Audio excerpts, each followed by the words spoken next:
Hey guys, welcome to the channel.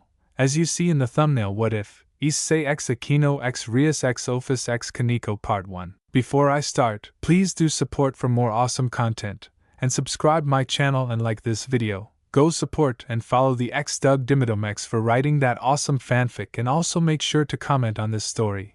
Link in the description. Let's start this video. My name is Issei Hydra. I am 17 years old, 6 feet tall, and I weighed about 170 pounds. I am quite underweight for my age, but I also don't have any muscle. I live within the town of Chokin, Japan. I go to a high school known as Ko Academy, and I am a second-year student. I'm not very popular, and to be honest, I think I'm kind of hated. I guess I am kind of creepy, and I am definitely different, which means I am already shunned from my peers. Honestly, I don't hate that I'm hated. I have more free time to myself, and I live a happy life. So why am I hated, you ask? Well, I enjoy death and violence. Fighting always seemed fun to me, and it would be great if I could fight. I mean, I don't want to go around swinging my fists at just anyone, but fighting for someone I love or fighting for someone who can't fight for themselves. That is what I truly want to do. So how does my fascination with death and violence make me a bit shunned? Well, I like to paint. I love painting as it's just a form of expression for me. What do I paint? Well, I tend to paint scenes from other pictures, but make it more bloody and violent.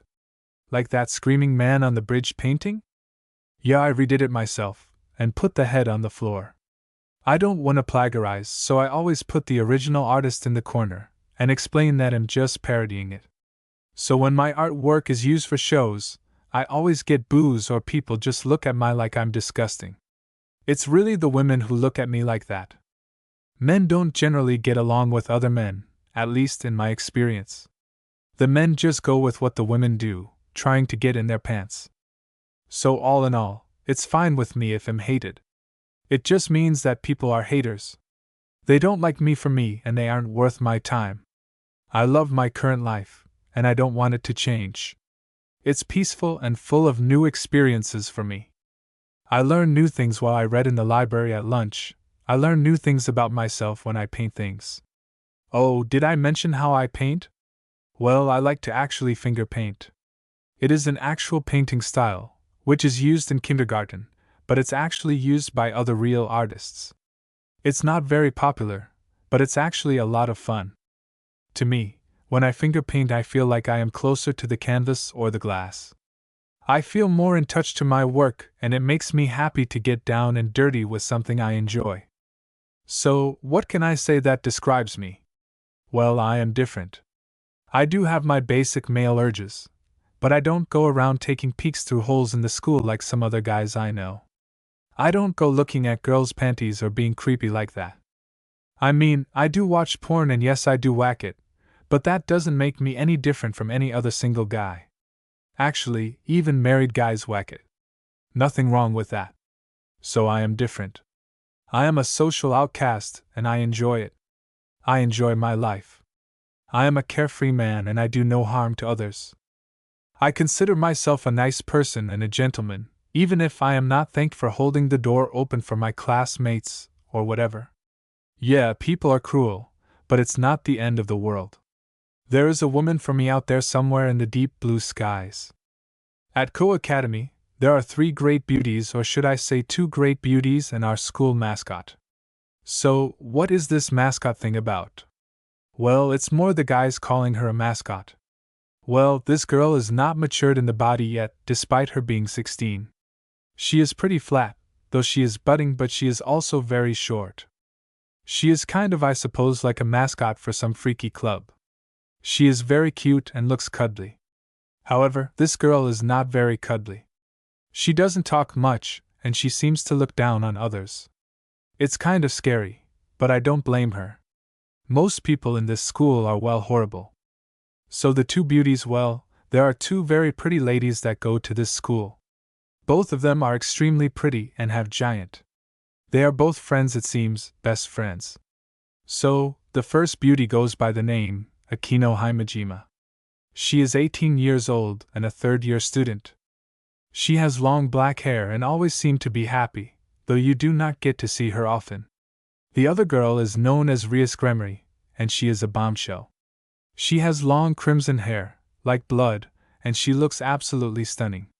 She has the biggest in this school and all the guys want her. I wouldn't be lying when I say I think she is very pretty, but I suppose I'm not too interested in her as a girlfriend. I'm not exactly interested in anyone for that matter, as I consider myself a loner. So why am I telling you all of this? Well, my quiet life of painting and peaceful happiness came to an end with just one sentence. Would you be my boyfriend? I never knew how much my life changed until I heard this sentence. Issei Hydra stood upon the bridge that overlooked the river below it. It was a slow-moving river, actually peaceful. It was a place he liked to be, to think about things and to chill. He liked to swim, so he would on occasion strip down into his boxers and dive into the water. Today, though, was a bit chilly, so he was just sitting upon the bridge, looking down at the water. Excuse me? Issei turned his head slightly and looked at the owner of the voice through the corner of his eyes. What he saw was very different.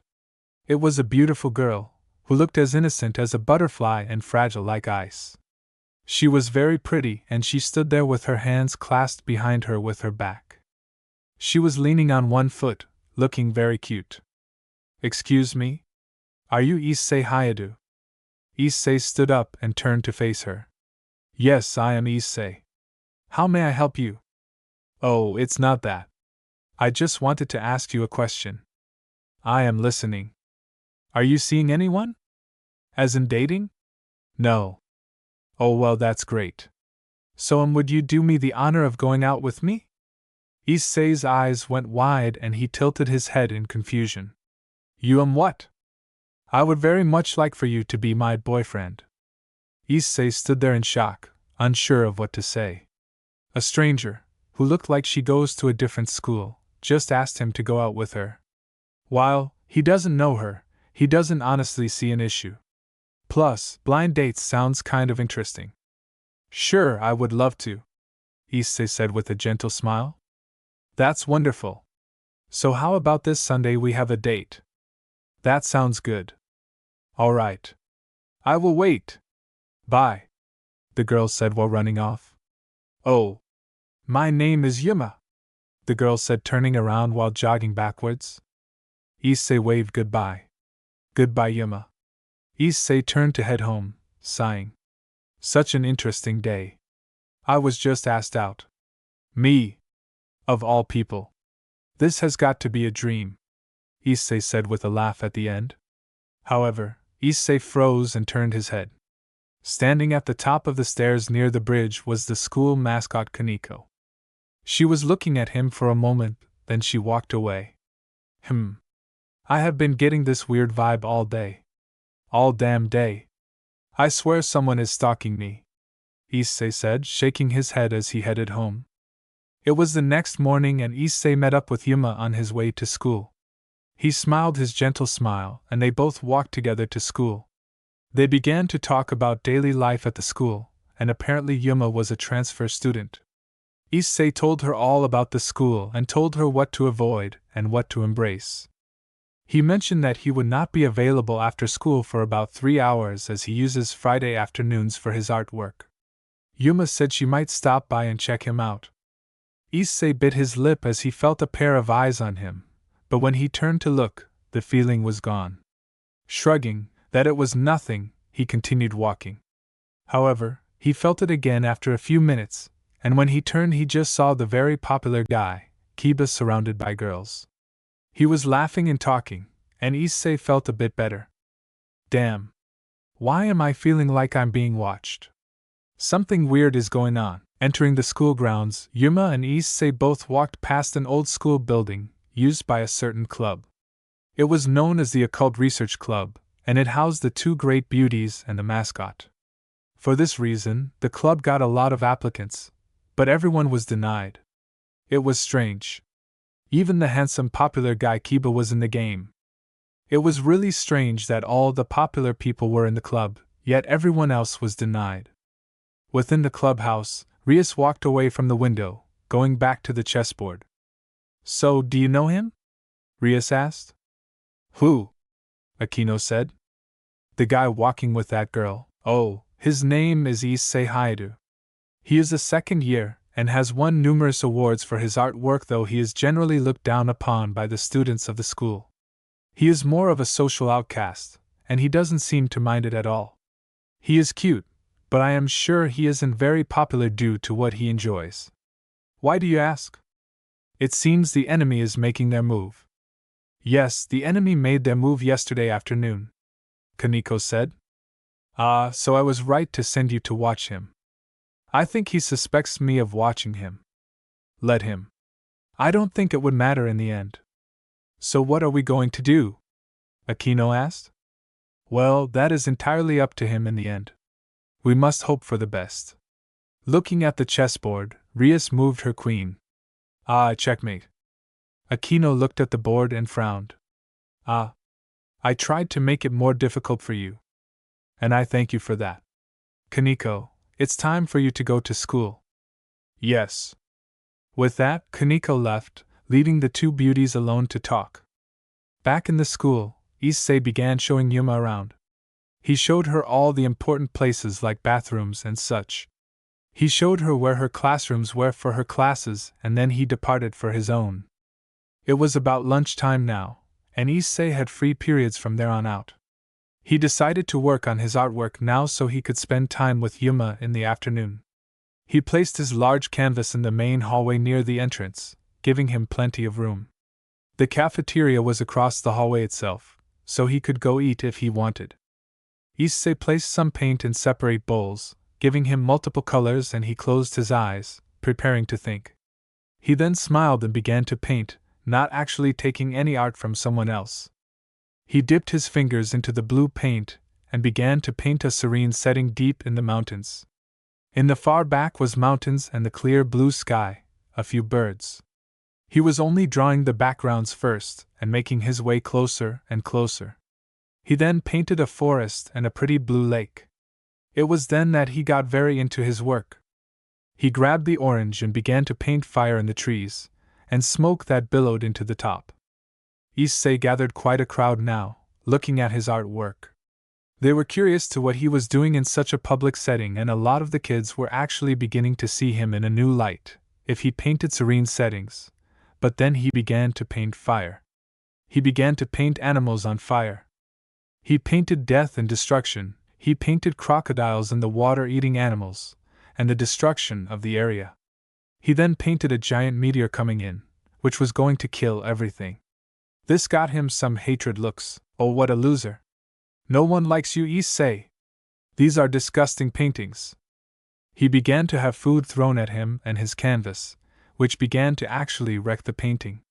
Not one to keep the paintings like this, he began to hold on to the edges of the canvas, gripping it with a death grip. Fists balled up like he wanted to fight. Yuma was there now, looking at him from afar, curious to what was going on. She then spotted something. On Issei's face and neck, on the right side was his veins. These veins were black and he looked angry. He was then pushed into his painting, getting his entire body covered in paint. The boy who did it was laughing and walking away with the girls near him, holding on to the two girls who clung to him like he was some savior. Issei was now on his knees, trying to control his anger. His face was halfway between anger and peace, his desire for fighting with the desire for peace. He then took in a deep breath and breathed it out, calming himself down. Issei stood up and took the canvas, folding it up. It was finished anyway, but it was useless now. It was completely destroyed and was not really worth trying to fix, as it would just mess it up anyway. He took the folded up canvas and deposited it into the trash can, then took his paint and covered the bowls up. He then left the schoolyard, completely dirty and upset. Issei was upset because of how cruel people can be. This was the first time they actually destroyed his own work, and physically bullied him. He ignored the verbal abuse, but this time they put their hands on him. It was really upsetting. Issei was not one to cry, so he didn't, but he was close to letting his anger get released. He then felt a pair of eyes on him, and when he turned, he saw the great beauty, Rias staring at him from the clubhouse. She looked at him with indifference, which made him put her down as the same as everyone else. He turned away and walked off, going home.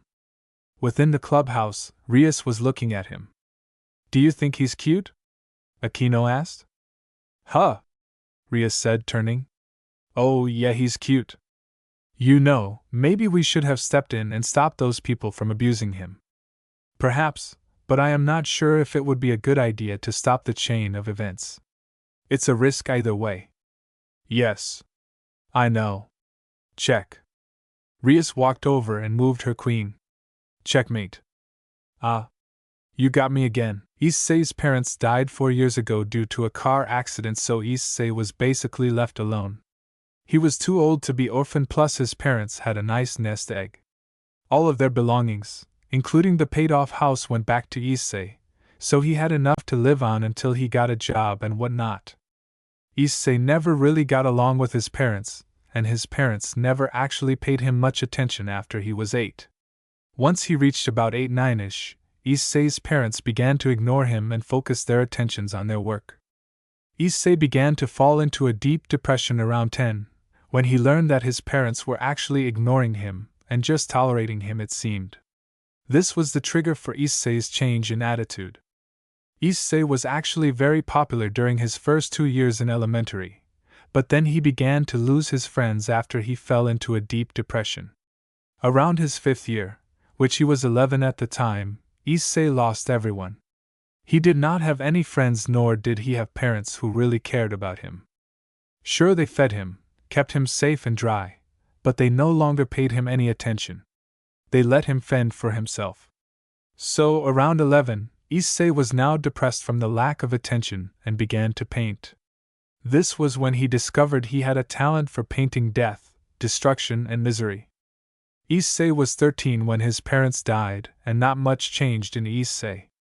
Issei loved his parents, but he also hated them. He did not know what to feel, so he painted his way to happiness. Issei's parents were cremated and then tossed in the Nile River in Africa. Issei was not there for it. When Issei was 14, he began to actually change into how he is now. Happiness through being alone and avoiding people. He loved being alone as he was always alone. He hated other people as he knew how cruel other people can be. Issei felt their cruelty when he was 11, facing the constant shunning and the verbal abuse from the other kids. He never once cried. He just took the pain and placed it into his paintings.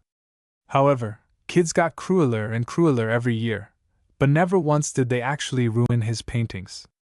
Issei was finding it harder and harder to control his anger, and he felt there was this power inside of him whenever he felt rage or hate or depression. So, Issei turned into what he was when he was 14, but when he reached 16, he did think about trying to become normal and maybe having friends. Yuma was the first person to ever approach him about being a friend, or in this case, a boyfriend. It was what Issei wanted ever since the year before. Now he might be able to be normal minus the painting, of course. He would never stop painting, but perhaps he may stop painting the misery. Issei made his way into the shopping district of his small town. He waited at the corner of the bus stop, about 10 minutes before he was supposed to meet with Yuma. Issei began to feel the same feeling of being watched, so he nonchalantly began to look around. He then spotted the mascot, Koneko, on a nearby bench, eating a popsicle. She was currently not looking at Issei, so Issei did not register her as the stalker. He just thought it was an odd coincidence. "Hey Issei," said Yuma, who began running down the sidewalk. She stopped in front of Issei and smiled an innocent smile, bringing a gentle smile to Issei's face. "Have you waited long?" "Not at all. I got here about 10 minutes ago. I just wanted to get here early is all and not make you wait." "Oh, that's so sweet of you," Yuma said, gripping onto Issei's arm. She smudged his arm between her nice soft, making Issei a bit red in the face, but it was more from embarrassment. He knew she was being innocent, but he was also a man and tits are the best. "Come on. Let us go look around," Yuma said as she dragged Issei along like a puppy dog, making him blush. Koneko stood up from her bench, slowly following the two as they went around the town. She texted Kiba on her phone, telling him to keep an eye out. he replied with a yes. Koneko then began to enter the shopping district, ready to follow the orders of Rias. Stopping now, Yuma dragged Issei into one of those cheesy photo booths. She deposited her money, shoving him inside, and began to take goofy pictures. Issei was not one for pictures, but he smiled or was shocked as Yuma began to do the weird poses. Yuma then at the last picture, planting on his cheek, making him red. The next stop for the couple was a small store that sold different types of jewelry. On sale, there was this beautiful necklace that had the symbol of chaos, which was 8 arrows that pointed out evenly across a circle. The arrows were technically connected, so it was more of 4 double-sided arrows all crisscrossed. Issei smiled and bought the necklace, liking it for himself, but he then placed it upon Yuma's neck. Issei bought her the necklace because she was just so sweet to him, and he felt really happy someone was being nice to him for once. Yuma herself thanked him with on his bottom lip, making him blush again and rubbed the back of his head nervously. He wasn't used to the affection. The next stop was a small diner, so they sat down with menus. They talked about their orders and Yuma brought up a dinner for 2. It was pretty unhealthy, but it was just a big plate of nachos. It was topped with spicy chili. They began to talk as they waited for their food, talking about school and Issei's paintings. Issei looked through the window from the corner of his eye, and there again sitting on a bench, eating a large sausage hot dog, was Koneko. Issei was currently listening to Yuma, but now he was focusing on Koneko, who suddenly got up and left. Is she following me? What is going on here? Why am I being watched? However, Issei then focused back on Yuma, talking with her again. The sun was now setting and Issei and Yuma were both walking towards the fountain in the nearby park. It was the end of the date, and Issei was happy. Yuma then ran ahead and turned around in front of the fountain. This date was fun, Yuma said. Yes, it was. To commemorate this occasion, I have a favor to ask of you.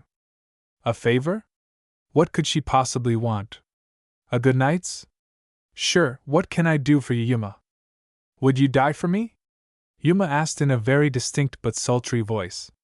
No longer was it in the innocent voice of Yuma, but it was done in the voice of a demoness. Issei raised a brow but shook his head. I'm sorry. I must be a little light-headed. Could you repeat that for me? Yuma got closer and whispered into his ear. Would you die for me? Stepping back closer to the fountain, Yuma began to change her form. Her normal Sunday clothing of a t-shirt and a miniskirt, turning into some utilized costume that barely covered her body. She grew taller, her grew much bigger and fuller, and her thighs looked juicier. She was no longer the innocent Yuma he once knew, but the demoness. But then there were those wings, giant black wings with feathers. It was something out of science fiction or something. What? Was all Issei could spit out. A spear of light formed in Yuma's hand, and she smiled down at him. She then threw the spear into Issei's gut, sending him to his knees, looking down at his wound then back up at her. I'm sorry, while the date was fun and all, you were just too much of a risk to keep alive. Your power was something my superiors didn't want around. I am sorry. Issei then fell onto his back, sprawled out in a pool of blood, his body freezing up on him. He was dying, and he knew that.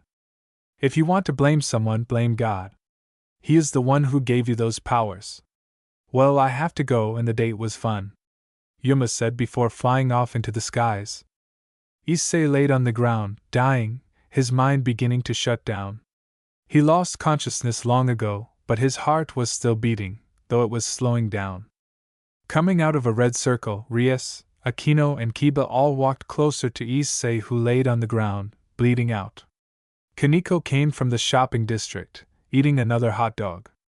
He's dying. Not for long. I have decided that I will save him. Are you sure about this, Rias? You know as well as I do that if our theory is correct, he is a danger to us all. Akeno asked. I am sure and I know about the risks, but I don't believe we should just let him die. You were the one wanting to save him earlier, weren't you? You have a point. Rias knelt down and smiled down at Issei, who had his eyes open but lost any sort of connection to the outside world long ago. You shall live for me, issei. You shall become one of us and live your life as one of us. You shall live for me. Stab. Stab. Stab. Over and over, Issei watched as his body was stabbed over and over by his girlfriend Yuma. It was a nightmare. Then he began to see the torturing from the kids on the Friday before the date. He was called many names and he was pushed into his artwork. Now, he began to live through the days again as he was treated like trash for years and years. He lived through his old life and only the painful memories. The memories of the cruel nature of human beings. Then the last memory, the one of his parents, but this was different. In this one, he watched as his parents died in a car accident, but then he watched from a different angle. It was no accident. There was someone on a roof and this person threw a spear of light at their car, forcing them to blow a tire and swerve right into an oncoming 18-wheeler. Issei began to cry, wanting to know what is going on and wanting it to be over. But it was not over. Issei began to stir awake now, but before he left, he saw one last thing. A massive black dragon flew across the night skies. His scales were black like the void, and his eyes were pitch black with no visible pupils. The dragon was long and skinny for his size, but he was massive. He was so large, he was about the size of a football field. If he curled up, he would fit in a stadium, though snugly. The dragon then turned to Issei and began to fly down to him, and this was when Issei shot awake, his sweat staining the bed and his tears staining his face. That dream, it was, oh God, Issei said before breaking down into tears. He held his head in his face, and began to sob. The memories that he suppressed was surfacing. He was shaking in sadness, but then his tears began to stop, and around his shirtless body, a black web-like pattern was around his heart, and it was pulsing as Issei began to shake in anger and fury. He felt so angry at the world and how quickly people were so cruel. He didn't believe that Yuma killed him, as he thought it was just another nightmare, but the other stuff that happened involving the kids at school.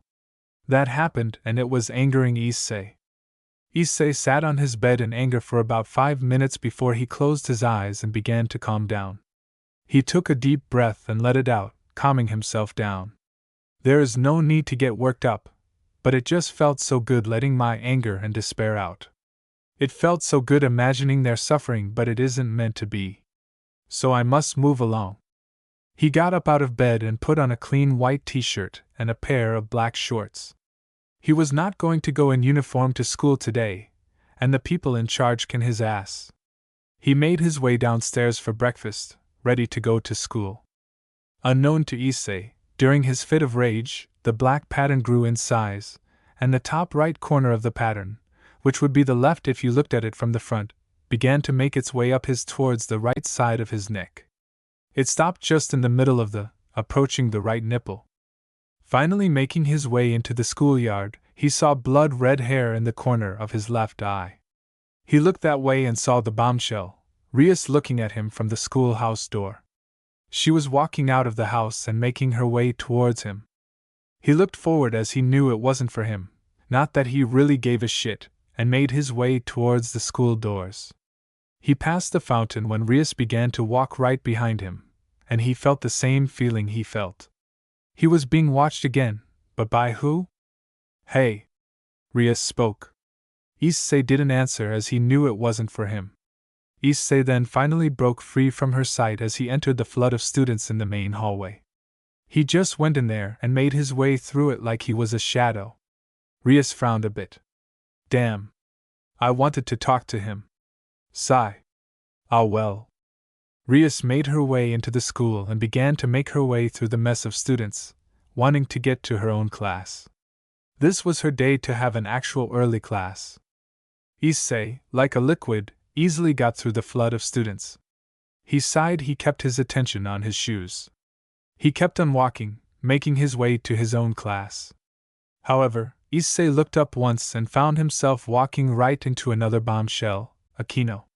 His face, somehow, found its way right in between her massive, soft jugs. Oh, were they soft! Akeno let out a quiet, smiling a bit. Aren't we a bit aggressive? Issei quickly got himself out from in between, and bowed his head. I'm sorry.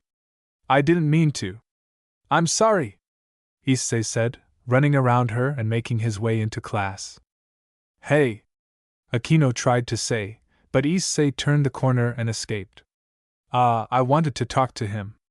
Well, it was still fun seeing him all feared like that, Akeno said, licking her middle finger once like a sadist with a blush on her face. Still running towards his class, which was all the way on the far end of the school, giving him a decent jog, Issei turned another corner, but this time ran right into the mascot Koneko. He then found himself flying across the hall, smacking right into a brick wall. He collided right into the brick wall, but then found himself impaled by 3 nails which were sticking out together. He fell to his knees afterwards, in which Koneko began to walk up to him. Hey, Koneko said quietly, but Issei got up and kept on walking, wanting to get to the bathroom to wash this wound off. Issei arrived in the bathroom and took off his white t-shirt, which was stained with blood on the front, and looked at the wound. Small streams of blood were coming out, and they looked like they were getting smaller and smaller. The blood itself was strange. The blood was still red, but it looked like it was darker than what blood usually looks like, but Issei shrugged and ignored it. He then watched his wound seal itself up, and actually heal. The blood completely stopped, and the wound began to disappear on its own. What the he said, only to hear the school bell. He quickly put the slightly stained white t-shirt on. Ah shit, gotta go, Issei said, running out of the bathroom and finally making his way into his classroom, right before the final bell. He quickly took the seat in the far back corner, hiding his face in his arms. The class went by pretty smoothly, though he felt that the students around him were staring at him. It was the blood on his shirt which attracted their attentions, and he felt the disgusting stares. The class finally let out, and as the final bell finished ringing, Issei was approached as he was packing up his things. Hey there, a male said. It was Kiba. The girls that were staying behind were beginning to talk. What is Kiba Cakes doing with loser boy? Kiba, no! Please don't talk to him. You will catch creepy. Issei ignored the girls and looked up. What do you want? Hey, don't get so hostile. I just wanted to talk. There is nothing to talk about. Leave me alone, Issei said, walking past Kiba, who was trying to talk to him. Issei just totally blew him off. Well, that was kind of rude, though expected, I suppose. As Issei passed the girls, they all gave him even dirtier looks. How dare he insult Kiba? He should have been grateful Kiba graced his creepy presence with his own. What a disgusting boy. You said it. He is almost as disgusting as those 2 perverts. Oh, them? Yuck. I heard they were talking about porn again. Again? How disgusting. I know, right? The 2 girls said, leaving. Kiba also made his way out, heading to his next class. The day went on pretty well, and Issei was leaving the school. He then felt the same chill down his spine, as he knew he was being watched. Damn it. Who's watching me?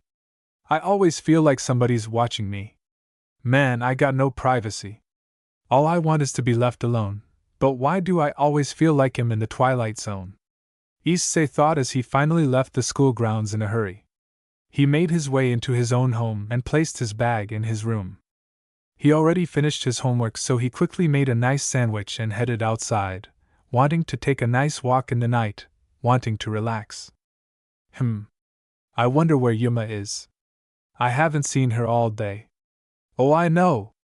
Issei quickly took out his phone and looked through his phone as he was walking.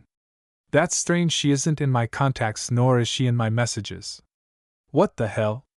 Issei then found himself at the fountain, standing there looking into the water. This is where I died in my dream, Issei said, rubbing his head. Man, that was such a crazy dream. Heh. Issei then jerked his head up and looked behind him. A man who wore a black trench coat and a black fedora stood there looking at him. He then felt a chill down his back, seeing the man look at him with malicious intent. Issei then walked the way he came, heading back home, shivering. The man began to follow him, and Issei sped up. Then the man sped up so Issei got into a full-blown sprint. However, the man then flew right in front of Issei in a swirl of black feathers. Black feathers. Yuma? However, it was not Yuma but this man. How interesting. You show no signs of disappearing, no signs of your master around, and there are no signs of any circles appearing. I take it you are astray. What are you talking about? Oh, how cute. A virgin one. Oh, that is just rich. Ha ha, the man said as he formed a nice blue light spear. He then shoved it into Issei's stomach, sending him to the ground.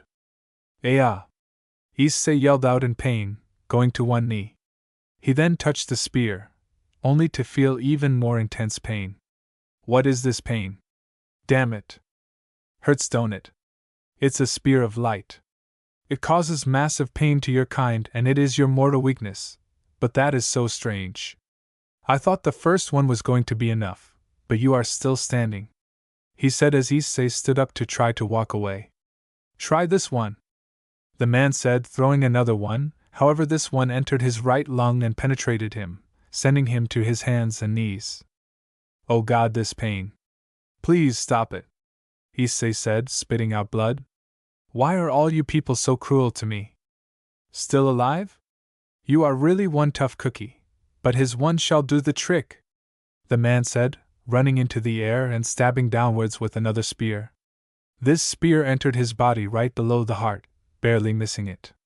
Issei fell to the ground unconscious immediately as the third spear struck. The pain was too much, but he was still alive. Wow, you have got to be kidding me. 3 spears and your heart still beats. You really are a strong one, and something that we are glad to be rid of now. Goodbye, stray devil. The man aimed a spear for his head and threw it at him, but a burst of black energy with a red outline blasted the spear away. Who the hell interferes? The man said. Rias then stepped out of a red circle with her other servants. No one lays a hand on my servants. Red hair. Ah, so the little stray is part of the house of Gremory, huh? Huh, well, I see there was a misunderstanding.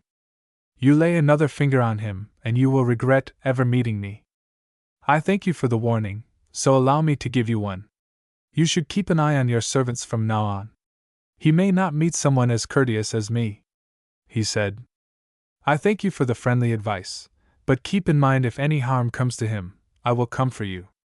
Heh, the man said, flying away into a portal. My name is Donseek. I pray we do not meet again, Rias Gremory. Rias sighed, then looked down at Issei, who was bleeding out heavily from the attacks.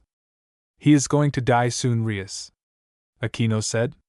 Though I am very surprised he took so many attacks and is still alive. Well, he won't die. I will see to that myself, Rias said with a smile. Another dream without the memories of losing his parents, or any of the other bad stuff. The memory was of Issei painting his own masterpieces, creating wonderful works of art. He was happy in this dream, but then black fire blew away the surroundings and left Issei all alone in the darkness, until the large black dragon before flew into the picture. It then flew right down to Issei with a roar, and landed near him, surrounding Issei with his body, and looking down at him. Hello, Issei. Who are you? You will not understand just yet, I don't think, but there is another world than what you know currently. Does the winged bastards who haunt my nightmares count? Those aren't nightmares. Those events happened to you and to me. What do you mean? In due time, Issei, I will explain it to you, but know this. I am with you until the very end. With that last sentence, Issei woke up. He groaned as his alarm went off with some loud music from his MP3. It was a heavy rock/metal band, Disturbed, and it was playing The Curse. He reached up and tapped the off button, groaning. Oh God, I'm so sleepy. Damn you, Satan, for making me have these strange nightmares. It wasn't Satan who did any of this, said a voice from behind Issei. Issei turned quickly and fell backwards off the bed at the sight of Rias Gremory, sitting up completely on his bed. She showed no signs of hiding her body, and Issei could see everything from her great fun bags to her cave of wonders. He quickly looked down and saw he was. What the hell is going on here? Issei demanded. He knew that Rias looked at him quite often, and he does not remember anything from doing these things. Why are you in my room and why are you? Because that is how I healed you, silly. You did what? So you were the one who healed my wounds? Yes, though I am very surprised your skin is flawless and you aren't in any pain. It is very interesting that you suffered so much damage and yet you are alive and well. I really don't care about how awesome my body is, but why the hell are you following me all the time? You don't think I notice? All of you people are following me. You, Akeno the sadistic beauty, Koneko the cute mascot, and Kiba the boy all the girls want. I notice them following me or watching me. Why the hell are you people following me? Calm down. Screw you. I do not know why you did these things, but you will leave my house immediately. I have to go to school. With a sigh, Rias got up and began to put on her clothes now. Issei stood there in all his glory, glaring down at Rias, even though he had a pretty big boner. I mean, Rias is hot as hell. Rias looked back at Issei, who stared her down. You know, you should be thanking me. I did save your life. I am grateful for that, Issei said, his face softening up quite a bit. I just don't appreciate being followed or watched, nor the fact you basically broke into my house. I had to take you somewhere to heal you, Issei. You were badly injured and well, to heal you our bodies have to touch directly, so that's what I did. With a sigh, Issei rubbed his temple. Alright. I forgive you for the breaking into my house, but that does not excuse you for spying on me. Yeah, you coming? Yeah, sure, whatever, Issei said, going to get dressed. He quickly got dressed into his normal clothes, a black t-shirt and white shorts. He then made his way down into the kitchen and made breakfast for himself. Then he looked at Rias. Want something? That would be nice. Issei then began to make the same breakfast for her. Eggs, bacon, biscuits, and sausage gravy. He placed the meal on the table and served himself, eating the unhealthy yet tasty breakfast. He was quiet and not talking at all, thinking to himself really. He wondered if the dragon in his dream was telling the truth to him or not. Issei? I think we should talk later this afternoon. Do tell. I just think it's smart we talk. It's kind of important and about last night. The part where apparently I was stabbed 3 times by some dude with black wings. Yeah, I'd rather not talk about it. Those are fallen angels. Excuse me? Oh, look at the time, let's go, Issei. With a sigh, Issei stood up. Yes, entering the school grounds, Issei walked with Rias, staying right next to her. He began to hear whispers and rumors about him, paying her or doing her homework. Then he heard them asking one another if he was cool now, and they said it was working. Issei sighed and just rubbed his nose, hating this shit already. This was turning into a crappy day, even if he got to see a beautiful lady in his bed, which he knew he liked seeing, but was so angry he ignored his teenager hormones. I want you to come to the old clubhouse. Yeah, we'll see. I mean it, Issei. You should come. We will see, Rias. I am not one to take orders from another. Rias sighed and walked up the stairs, leaving Issei behind, who then made his way to his class. Getting onto the 2nd floor, Rias heard her friend, Sona Citri, who was the school president, talk. Are you sure it is safe to make him a devil? You know as well as I do that we don't know what kind of powers he has and that he could become a danger. In fact, we know he is a danger to everyone. He is going to snap someday. I know.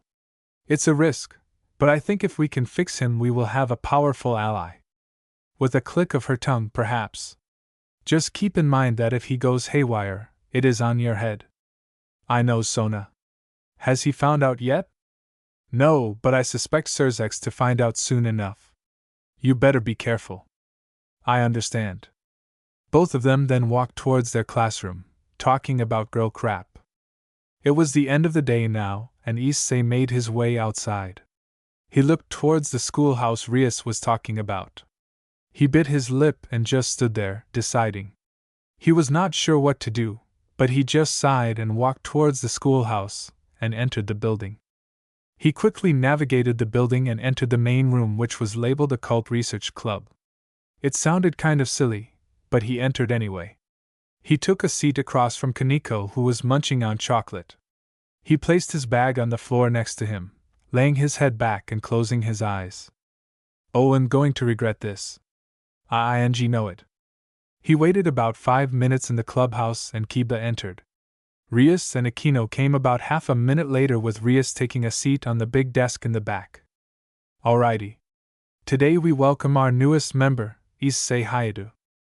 Issei then opened his eyes and raised a hand. Yes, Issei? When did I join this club? When you became one of us.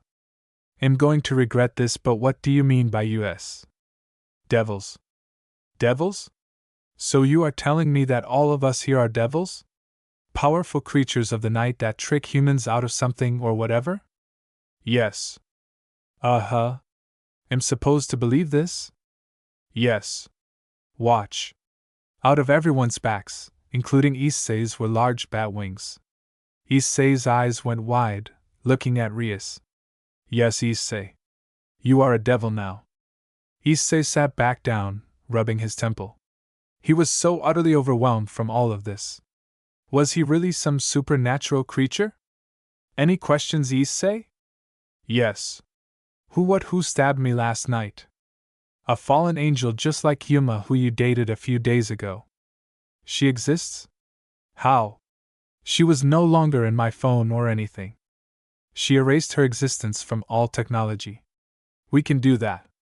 Issei began to grit his teeth and clench his fists at the thought of her, but he then took a deep breath and calmed down. I see. So, I was killed by my ex-girlfriend, huh?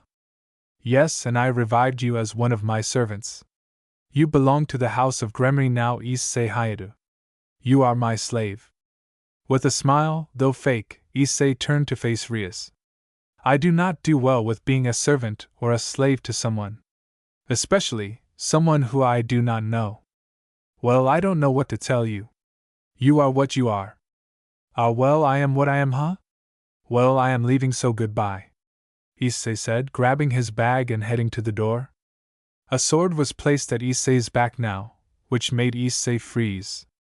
I cannot let you leave. Those who dare leave their masters are strays and are killed on sight. Is that so? Issei said. Well, allow me to repay you for your words of wisdom. With a brutal backhand, Issei sent Kiba flying across the room and into the wall nearby. How dare you assume you own me? All of you are the same. Heartless monsters who cause pain and misery for others. Go to hell, Issei said, racing out of the door now. He had to get out of there. He quickly ran all the way out of the schoolyard and down the road, heading to his house, which was just a mile away. He felt no one was following him, so he slowed down as he reached his front porch. He then quickly entered his own home, locked the door behind him, and began to make his food. Issei stood there while making some food, just uncertain of where to go. He knew that he was not human anymore, but were devils really real? Is this all a nightmare? He really wants it to just be a nightmare, but something deep down in him knew it was all real, and his torment hasn't even ended. Unknown to him, the black webbed pattern on his body grew. The marking reached his jaw now. As soon as Issei ran out, Rias quickly went over to Kiba. Are you okay? Yeah, I'm fine, but damn, he packs a punch for a new one. Yeah, I see that. I fear that I made a mistake bringing him back. Everything will be alright. You can't exactly blame him for being this way. No, and we are to blame. Yes, it was our mistake to make him suffer. Akeno then spoke up. What are we going to do with him? I think he should be okay if we let him be alone for a while. We can try to find a solution. He might run into the fallen ones again. Then he will die, Rias said. I don't think we should be watching him for a while. Let him handle this on his own. The others all nodded and began to head home themselves. Rias stayed behind, of course, sleeping here. Oh, Issei. I really hope you return to us with your sanity. It was the dragon again. He laid on his belly, his head on his two front paws, legs, claws. He just looked at Issei while looking completely lazy. He was listening to Issei's worries about the devils and everything that has happened. What do I do? Issei asked. I really don't have an opinion. I existed before the dawn of creation, and I existed before these friends of yours. I existed before the gods of the universe. I am the void. I have really no desire or reason to push you into any path. Your path is your own. All I can say is this. I will accompany you with whatever path you choose. My primordial power is yours. Issei looked down and thought, but then he looked up. In the passion of the moment, I completely forgot I don't know anything about you. Who are you? My name? I've gone by many, I suppose, but the one I'm fond of is Arabus. It means darkness, pretty much. I existed before you humans walked the earth. I existed before the dinosaurs. I existed before the gods ever roamed the earth and created you humans. I do not know what exactly created the gods, but I do know I did somehow. Life was an accident in the universe, created by me. I suppose I was lonely. Ah, an ultimate being so lonely? It's so adorable, Issei said, teasing. With a small huff of breath, the dragon blew Issei away a few yards onto his butt. Issei then came back and sat down in his normal spot. He then began to look around, and all he saw was darkness, yet he could see himself and Arabus. Where are we? We are in your subconscious, but to be more specific, your subconscious is connected with my domain. The void. I exist in nothingness, and I am the great dragon of destruction. If I do desired, life would be eradicated, and the gods would have no chance at stopping me, but I really don't care if you live or die. I suppose you humans are amusing. How are we talking together? Why are you here with me? Your mind is connected to my domain. That is why we can talk and see. Why am I here with you? Well, I guess I choose to be with you because I am bored. I have really nothing to do, so why not entertain myself through you? So I'm just a toy. Precisely. Geez, thanks. Don't worry. I have no intention of harming you. In fact, I am helping you. You are? Yes. You have been asleep for over 24 hours. What? I have been. I gotta go to school. I need to wake up, Issei said, interrupting Arabus. Calm down, Issei. You will live if you miss a few days of school. Gah! But the makeup work. You will survive. Anyways, you have been asleep for 24 hours since you arrived home. Time in here goes quickly compared to the outside world. While we have been talking for about an hour, it's been a day there. I am granting you my powers. Why? Amusement. I really don't have a need to have my powers anyway. I exist in nothingness.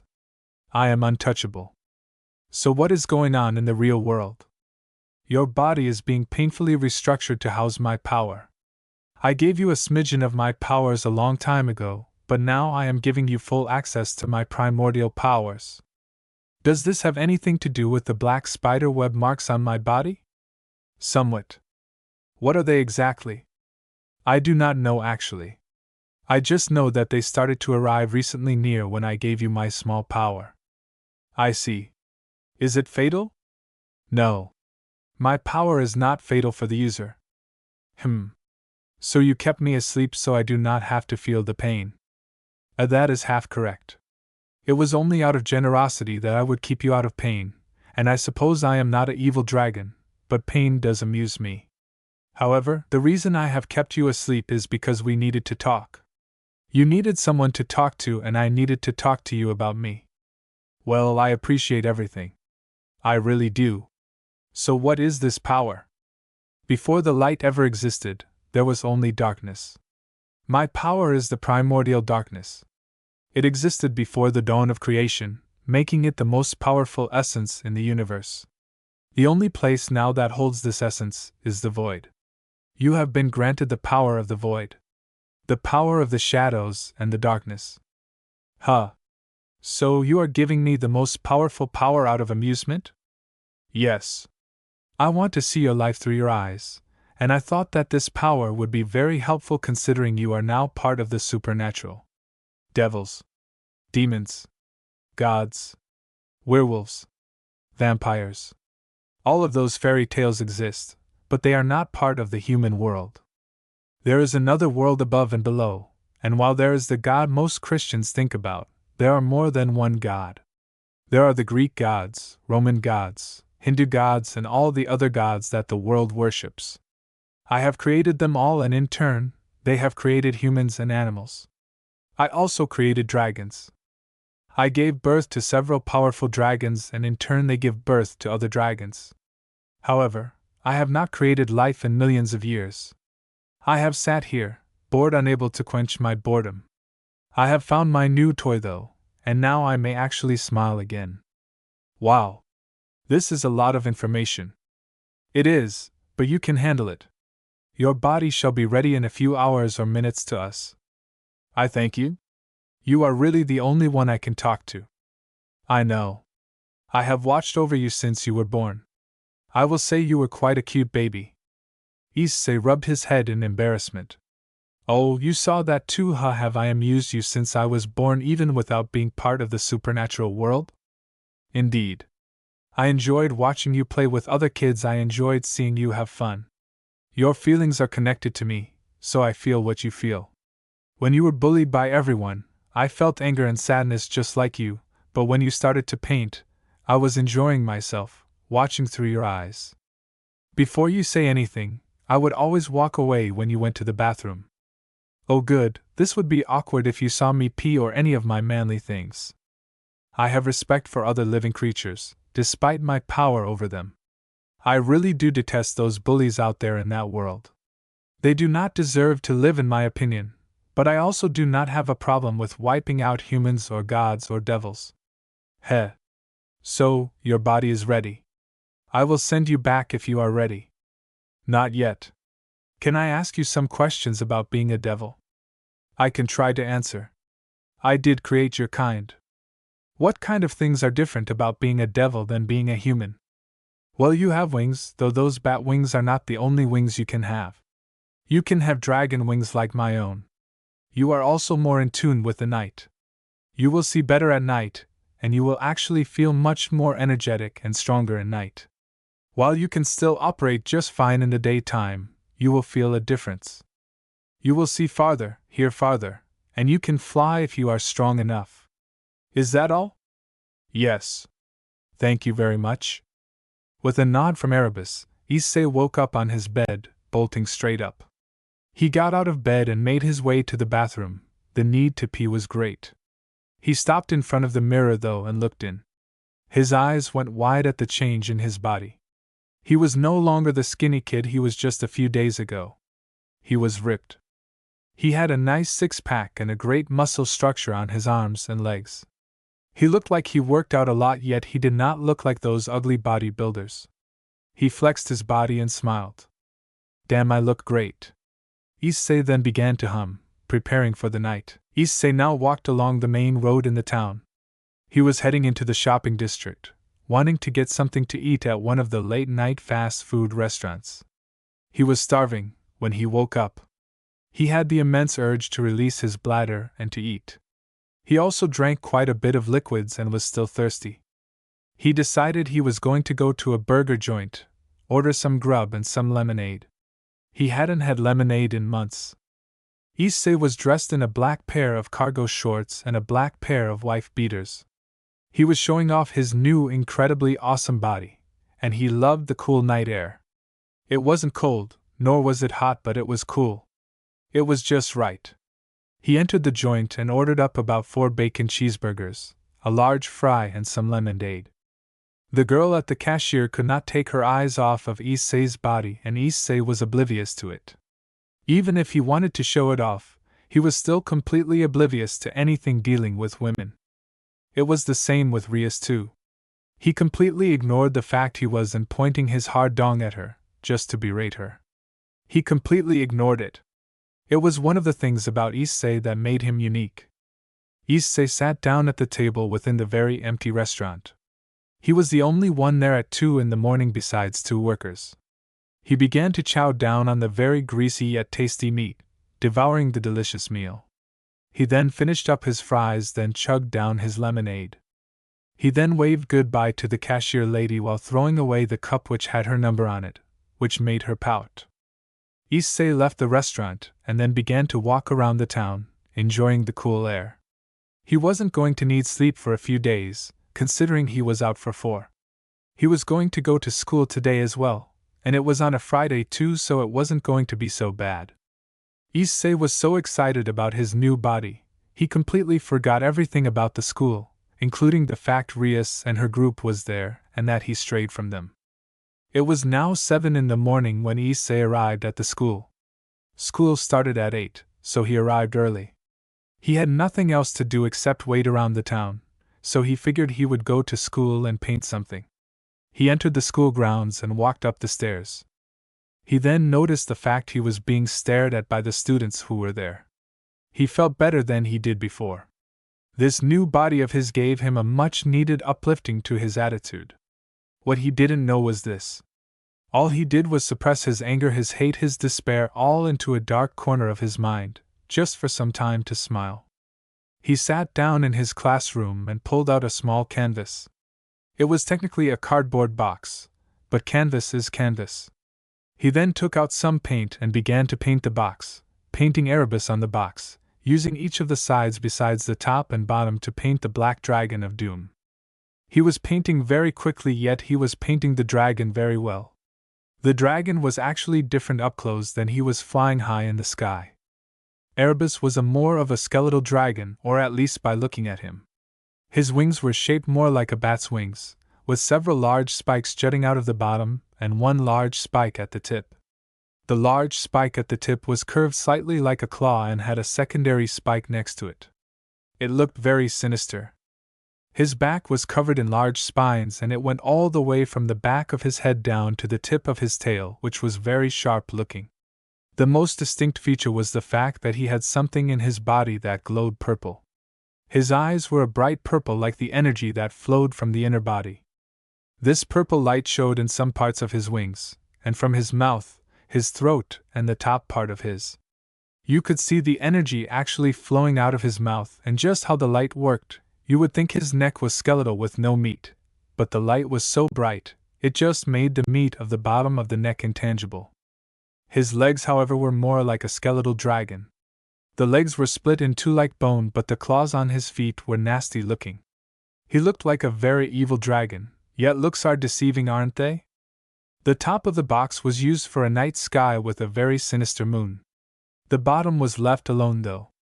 If you undid the top flaps of the box, the moon would actually be right above the dragon's frontal body, making the box work very well done. The bell rung and everyone began to enter class. Kiba also entered and he did look right at Issei, showed a bit of shock, but his look quickly dissipated. Issei was too busy placing the artwork near the teacher's desk, keeping it safe from anyone who would try to destroy it. The class started and it went along well. Issei was doing his schoolwork just fine and was actually working on his makeup work. However, now he was looking out the window, thinking to himself. He was thinking about this new power and how it worked. He hasn't felt any difference, so it was strange. However, when he focused, he saw someone out the window and Issei growled a bit. Issei began to clench his fists as the rage began to take over his body. The marking on his face was now up towards the middle of his cheek. Issei, what is the matter? The teacher asked. Everyone was staring at Issei was who growling and clenching his fists. They also noticed the strange marking on his face pulsate. All the girls began to scream and back way. EW. He has some kind of disease. Get away. Run. All the girls and most of the guys began to run out of the class, thinking Issei was sick. Issei? Are you okay? The teacher said, running over to Issei. She knelt and felt his forehead. It was very hot. Stay right here. I'm going to call the nurse. Issei was fuming, his body was reacting to the rage which was heating up due to the person who stood outside, and was smiling at him. It was Yuma, or the transformed Yuma. She was smiling and looking directly at Issei, as if to taunt him. Kiba stood up and left the room, wanting to find Rias. The school was now up in a panic due to the rumor spreading about a major disease which was highly infectious. The school began to become chaotic, which in turn released its students in hope to quell this. It was an early day now. While the students let out, Issei lost sight of Yuma, who disappeared in the sea of the frenzied students. Issei made his way out of his seat, only to stop at the door. There was a note on the door. "So you are still alive, huh, little boy? How disappointing. Well, I suppose I should tell you this. I have information about your parents' deaths. Wouldn't you like to know who actually caused their deaths? Well, if you would like, I would love to tell you. Come by the church tonight. I will give you a welcome party, and I shall tell you all you would want to know. Laters. P.S. You look really good now. I like. Yuma." Issei roared in fury and tore up the letter, heading down the empty hallway. He then walked outside, his fists clenched as he passed by the ORC. Back in the clubhouse, Kiba met with the rest of the club. "So why is everyone out of school?" Rias asked. "It was because of Issei," Kiba said. "So he's causing problems." "Not intentionally. This problem was because of the markings on Issei's body. People are saying he has a contagious disease." Preposterous. "I agree, but that is what is going on. We all noticed it because it pulsated, and it looked like Issei was in fury. I think he saw something outside." This is some interesting information. I wonder what is going on. "I do not know, but I think something big is about to happen here soon, and Issei is in the middle of it." It was now night time. About 10 p.m. Issei walked up the large steps into the church, feeling a bit of a chill. He then walked headed down the stairway underneath the altar, which was left open for him, only to hear the altar move from above him. He was being trapped, but Issei knew this was a trap. Heading down into the large hallway, he saw Yuma sitting on top of a throne, smiling down at him. From the sides, leaning against the walls, were several robed figures, all smiling down at him. "Welcome, Issei. It is great to meet you." "Screw you. You killed me." "Oh, I know, but yet here you are. One of the devils I see now. Not that I had a choice in the matter." "I suppose not, but still, all my work was for nothing." "What happened to my parents?" "She killed him," said a voice from behind. It was Rias and her servants, all there looking at everyone. "She killed your parents, Issei, just to please her leaders. All these fallen angels are pathetic like that." Issei turned and growled at her, then turned to Yuma and growled back. "Don't act so superior here, Gremory. You were the one who stood idle as I killed him, and Don't Seek here attacked him to begin with. You also stood idle throughout his tormented high school years, and if I remember correctly, you did so during several of his middle school years. You are not better than me." Issei fell to his knees as tears began to fall. "Uuah!" A powerful surge of energy bursted from Issei. The energy was dark and malicious. This energy completely disintegrated 10 of the robed figures. As the dark light was now completely gone, everyone watched in horror, shock, and amazement at the power emanating from Issei. His eyes were black like death, and his face was contorted into rage. "What is this power?" Yuma asked in panic. She was afraid now of the power that surged from Issei. "You awoke in him, yet this is more power than he originally had. What is this? What is this power? It's terrifying. Is this balance breaker? Ayawaya!" He yelled once more as several black tentacles erupted from his mouth, waving around in the air in his scream. His entire body was then covered in a black shadow, making him look like a living three-dimensional shadow. His lower jaw then split in two down the middle, opening up and roaring as the tentacles from earlier disappeared.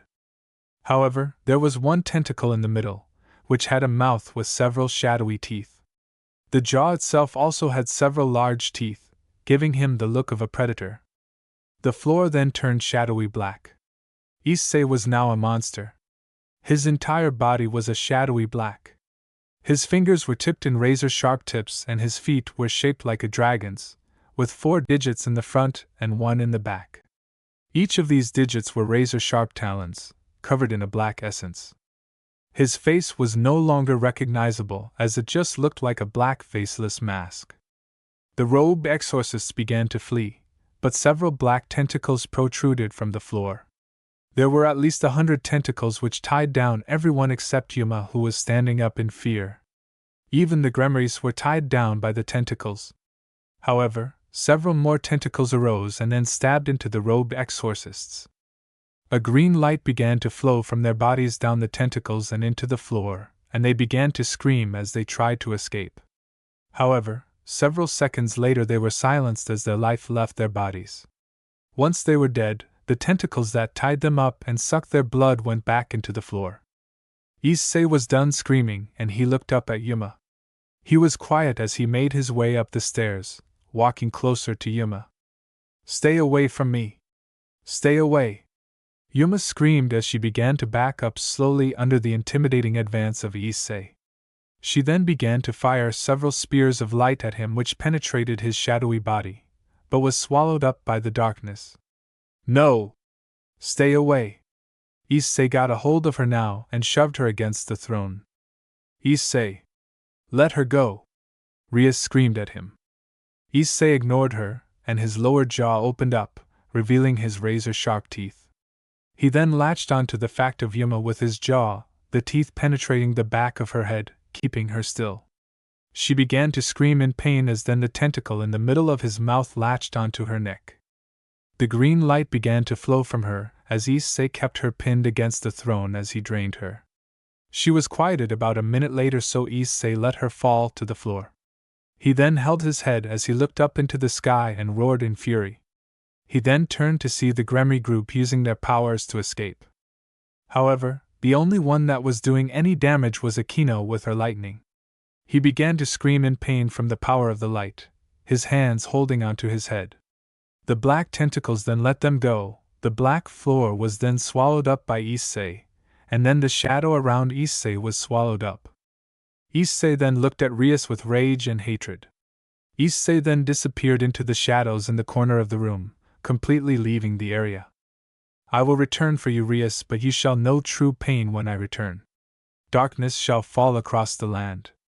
With this cryptic message, Issei was no longer in the room. He was gone from the church and he was elsewhere.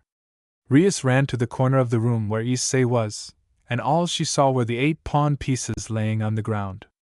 Issei removed them from his body. Coming up to Rias, Akeno and Kiba stood at her sides. "Rias, we have to talk to sirzechs. This is a problem," Akeno said. "I know. We really screwed up," Rias said. "Yes, we did, but now is not the time to berate yourself. We need to fix this now, so let us work with your brother," Kiba said. Rias nodded. "Yes." She prepared a portal. Within the void, Arabus lay there, watching Issei travel around the world through the shadows. He was very much interested in his journeys. He went from place to place, as if searching for something. What are you doing, Issei? What have you got planned in that mind of yours?" Arabus said to himself, though out loud. He then looked into Issei's mind, curious with what is going on. Ever since Issei found out that Rias and her club basically let him die, he has changed his entire personality pretty much. "Oh, this is why you are acting this way," he said with amusement. "Oh, and that is your plan? Well, I think it's time I pay a visit to Earth. This will be my first journey ever to the planet. I really am excited for what is coming. Issei, you really were worth the time," Arabus said with a chuckle. He then flew into the black sky, disappearing into thin air. Back on Earth, Issei was pinning an angel against a wall. He was currently in Rome, Italy, and he found this angel walking around. "Get off of me! Who are you? All of you decided to leave me to die as well. You are not worthy of being a heavenly being," Issei said with a dark tone. His eyes were completely black now as his face turned into a shadow. He then opened up his lower jaw and latched onto the angel. The angel began to scream loudly in pain as a stream of green light began to flow from his body, down issei's body and into the floor. Once the green light stopped and the angel stopped screaming, Issei let him collapse to the floor, releasing him. I shall get back at you for your crimes, Rias. All of you shall pay for what you did to me. Issei yelled into the sky. A malicious roar filled the town of Rome. Issei's face then turned back to normal as he disappeared into a nearby shadow, traveling once again. In the underworld, Rias was sitting down at a table with her group, with another man who had long crimson hair. So, what do you wish to talk about, Rias? I think we have a problem. Ah, yes, the disturbance in the church. This has something to do with your new servant, right? He actually forcefully removed the evil pieces from his body. He is no longer my servant, and I can no longer track him. So he's astray now. Why is this a problem? He has become stronger than even you. I have felt his power, and it's malicious. It's full of hate and rage, and he has targeted me among with the rest of the devils and the fallen angels. I think he may also target the angels too. If he targets all of us, he will surely perish. You aren't listening. He is not some weak devil. He is 10 times more powerful than you. I have felt his power. He is not a joke. We must take action. What would you have me do? I will not cause panic for our people. There won't be anyone left. Rias! Do not yell at me. Everything will be fine. Fine. Do not blame me if he comes knocking at your front door and you aren't prepared. I am fully prepared for his arrival. I know of his power, Rias. I felt it as well. I have already taken the necessary precautions. If you say so, brother. It will be all okay.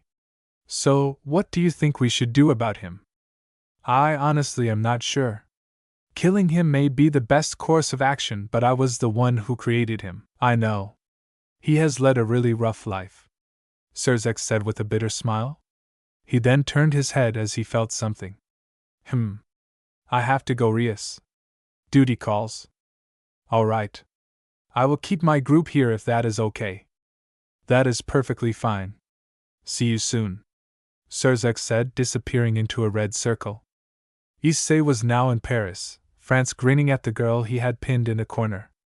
It was Middlet who was with Rainier the night before. Issei smiled and came from the darkness. Well, so all of you did run from Japan after what you did to me. That just makes it so much more enjoyable, Issei said, grinning as his face turned into shadow. And no. Please. I'm sorry. I was just following orders. Please just let me go. Issei knelt in front of Middlet, and his face went back to normal. Issei then gave her a gentle smile. Thank you. Thank you so much. Middlet was interrupted as a tentacle of shadow was shoved down her throat. He was now struggling, trying to pull the tentacle which was taking some green light from her body. The light finally died down, disappearing completely. 1 down. 2 to go, Issei said, disappearing into some shadow, leaving Middlet behind. Traveling through the shadow network, Issei found himself now in Russia, high up in the mountains of the motherland. Coming from the dark confines of the cave, Issei found himself face to face with the other female that was with Rainier, Kalawarner. He smiled at her and licked his lips at her as she began to back away further into the cave. And no! Stay back! Stay back! You already got revenge on Rainier. What do you want me for? Simple, Issei said, his head turning into shadow once more. I want you. Issei then lunged forward, pinning her against the cave wall, his mouth latching onto her as his tentacle mouth latched onto the roof of her mouth. She began to scream, trying to get Issei off, but it was futile. More green light was drained. He then released her body to the ground, disappearing once more into the darkness, leaving behind the body of Rainier to decay without hope of ever being found. Back in the underworld, Sirzechs came out of his red circle, coming face to face with a giant black dragon. This dragon was bigger than any dragon he has ever seen or heard of, and it looked malicious. Who are you and what are you doing here? Ah. The brother of the Gremory girl, I take it. Hehehe. This will be very interesting to watch. What are you talking about? I forgot my manners. I am Arabus, little devil. Have you heard of me? No. Ah, well, I suppose that is to be expected. Well, if you must know, I am the first. I am the beginning. I don't understand. I existed before the dawn of creation. I created the original God and Satan. I was the beginning. I am the void. You are joking, right? You can believe what you like, little devil. I really don't care if you believe me. I am just here to watch. Watch what? You can't tell? Well, I rather not spoil the fun, Arabus said with an actual smirk forming on his face. So you are here for the coming battle with issei Hydra. Ah, so you are as smart as I thought. What do you have to do with issei? Everything. I was the one who gave him his power. I gave him access to the power of the void. The power to the primal darkness, though he doesn't actually currently control any of the power of the primal darkness. His mind and heart has become twisted and corrupt with hate for your sister and the other supernatural creatures that stood by and let him die. Why did you give him this power? You should have known he would do this. Simple. It was amusing. Plus, he deserved a chance to fight back against you creatures. I just gave the weak power. Now you powerful creatures will have to pay for what you have done. Consider it karma. Will you help us in stopping him? That would not be amusing. I could easily strip all of his powers away, but that would be boring. You will have to fight for yourself, little devil. No, leave and prepare. Issei is coming. Sirzechs disappeared into a red circle, not having any more time to talk to the dragon. Back in the human world, Issei was now in Japan, back in his hometown. He backhanded Donasek and sent him flying across the street into a wall. Damn you! How did you find us? It's simple. You creatures have shadows. I travel using the shadows and the night. The shadows are a dimension all in their own, but only a select few can travel using the dimension. I seen you through your own shadow and now I am here for you, Issei said calmly, his face turning into a shadow. Damn it! Donasek yelled at him, throwing spear after spear of light at him. Issei made no attempt to do anything except walk right through the light. The light connected with him but were swallowed by his darkness. Donasek then tried to take to the skies, but Issei sped forward and shoved him against the wall. Too slow. Issei then latched onto Donasek and began to take the green light from his body. Dropping him to the ground, Issei turned back to normal. Hey, it is time. Looking down into the shadows below him. Darkness is coming for you, Rias. Rias and her group were currently in the castle of the Gremries, standing around outside in the gardens. They were doing some training, hoping for all of this to blow over. However, luck was not on their side. So you run here to the underworld, hoping to escape my vengeance, Rias? TSK, you should have known better than that. Everyone turned to the direction of the voice, turning to see that coming from the ground was Issei, who looked very demented. His eyes were bloodshot, red in fury, and his pupils were dilated. He looked like he had gone insane. Issei, please, you do not have to do this. Oh, I know that, Rias, but it is what I want to do. It is revenge for all the pain I have been through thanks to you supernatural creatures. Coming from his back, an orb rocketed into the sky, disappearing before anyone could even see what happened. A small black bolt then rocketed into the sky, disappearing before anyone could see. Issei then laughed maniacally, lunging out at Rias. His hands grew into shadowy claws, and he grew 4 tentacles out from his back as he attacked. He quickly ducked under the first strike from Kiba, who slashed at his belly with the sword, and hit him with a brutal backhand, sending him over the wall of the castle. He quickly dodged the lightning bolt from Akeno, sliding up to her. He quickly ducked under the punch from Koneko, sending Koneko's fist into Akeno's gut, releasing Akeno so she flies downwards.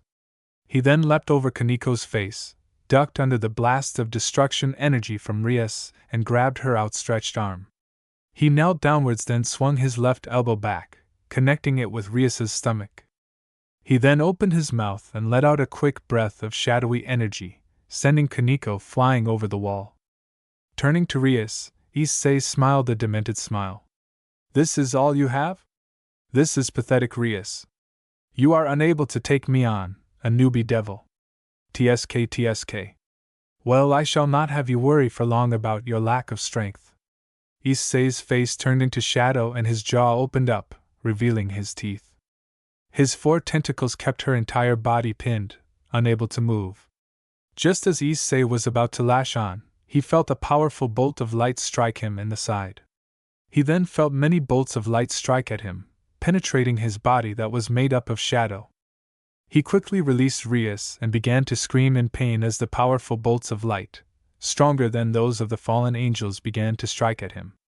Coming from the sky were white-winged beasts, the angels of heaven. Coming from the castle was sirzechs and graphia, and then coming from the front gate was some fallen angels. Azazel. Gabriel. Michael. "It is great to see you guys," sirzechs said with a smile. "You were right, sirzechs. He is a very powerful being, but he has no chance against us," Azazel said with a smug look. "Don't get so high and mighty, fallen angel. You are first," Issei said with a demented laugh. He rocketed into the sky, getting high and above the castle. The orb that was shot came down quickly and then landed in Issei's hand. The shadow bolt then collided with the orb, beginning to turn the green orb into a black orb. "I have been collecting things while I waited for my chance to strike. I have slain many exorcists, fallen angels and angels. I haven't seen any devils to kill, but in due time. I have collected the essence of these creatures, drawing their power and placing it in a special orb created by my own powers. Now, with all of you here, you shall all witness as the darkness envelopes this land." The orb was now black and Issei smashed it with his other hand. The black light shone from the orb and began to circle Issei's form. Witness the ultimate power of pure darkness. A strong force of wind began to encircle Issei, rendering him untouchable. Everyone stood at the ready, including Rias's team, who recovered. "Sirzechs, what do we do?" Rias asked over the roaring wind. "We fight. I tried to reason with Arabus, but he wouldn't have it." "Who is this Arabus?" Michael asked. "He is the reason Issei has the ability to destroy us. He gave Issei these powers, but even he admitted that Issei isn't Issei." "I don't think this is actually the real Issei we are dealing with," sirzechs said. "What do you mean?" Azazel asked. Rias then spoke up. "I think that what we face is the rage, misery, and sorrow that Issei has built up inside.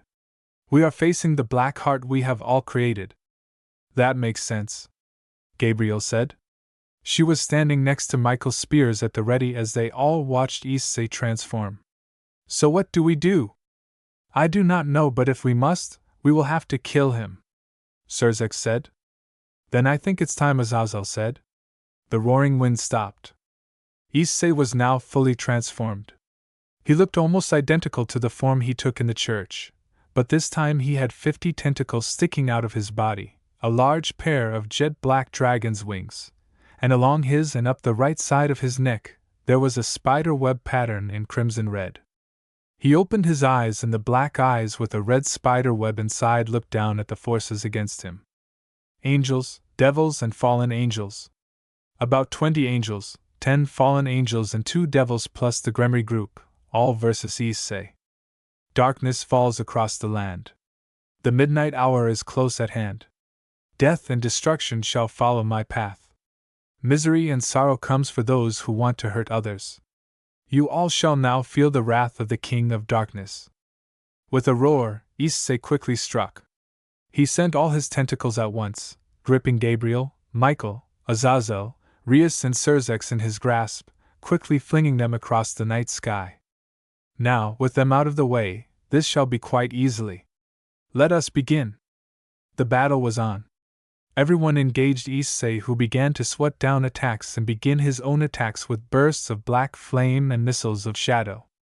"Your fate is sealed. Embrace your doom." Issei yelled out, but he was sent into the ground by a bolt of lightning. Akeno kept on firing lightning bolt after lightning bolt into Issei, who began dodging now. Ha ha ha! This is quite fun. This is a challenge. Issei's tentacles were having a mind of their own, dueling everyone else, and they were keeping everyone else at bay except Akeno and Koneko. Issei smiled as he kept himself on the ground and began to fight with his shadowy claws. Let us play! Issei yelled out with demented fury as he lunged at Koneko and Akeno. Crashing into the large mountain wall, Sirzechs landed first. Then Azazel landed on top of him, then Michael, then Gabriel, and then Rias smacked into Gabriel, forcing them deeper into the large cliff/mountain that overlooked the entire area. Ah, you are back, little devil, Arabus said from on top of the cliff. Everyone flew up to the top of the mountain, coming face to face with Arabus. Hello, Arabus, Sirzechs said. This is Arabus, Azazel asked with a hint of fear in his voice. Ah, a little black angel, Arabus said with amusement. Your fear. It is very intoxicating. All of this fear, it smells divine. Arabus, Rias asked. You are the one who gave Issei this power. Ah, and you must be the she-devil who helped create Issei. Well, yes, I am the one who gave Issei this power. I gave him this power shortly after he died by Yuma or Rainier. Can you stop him?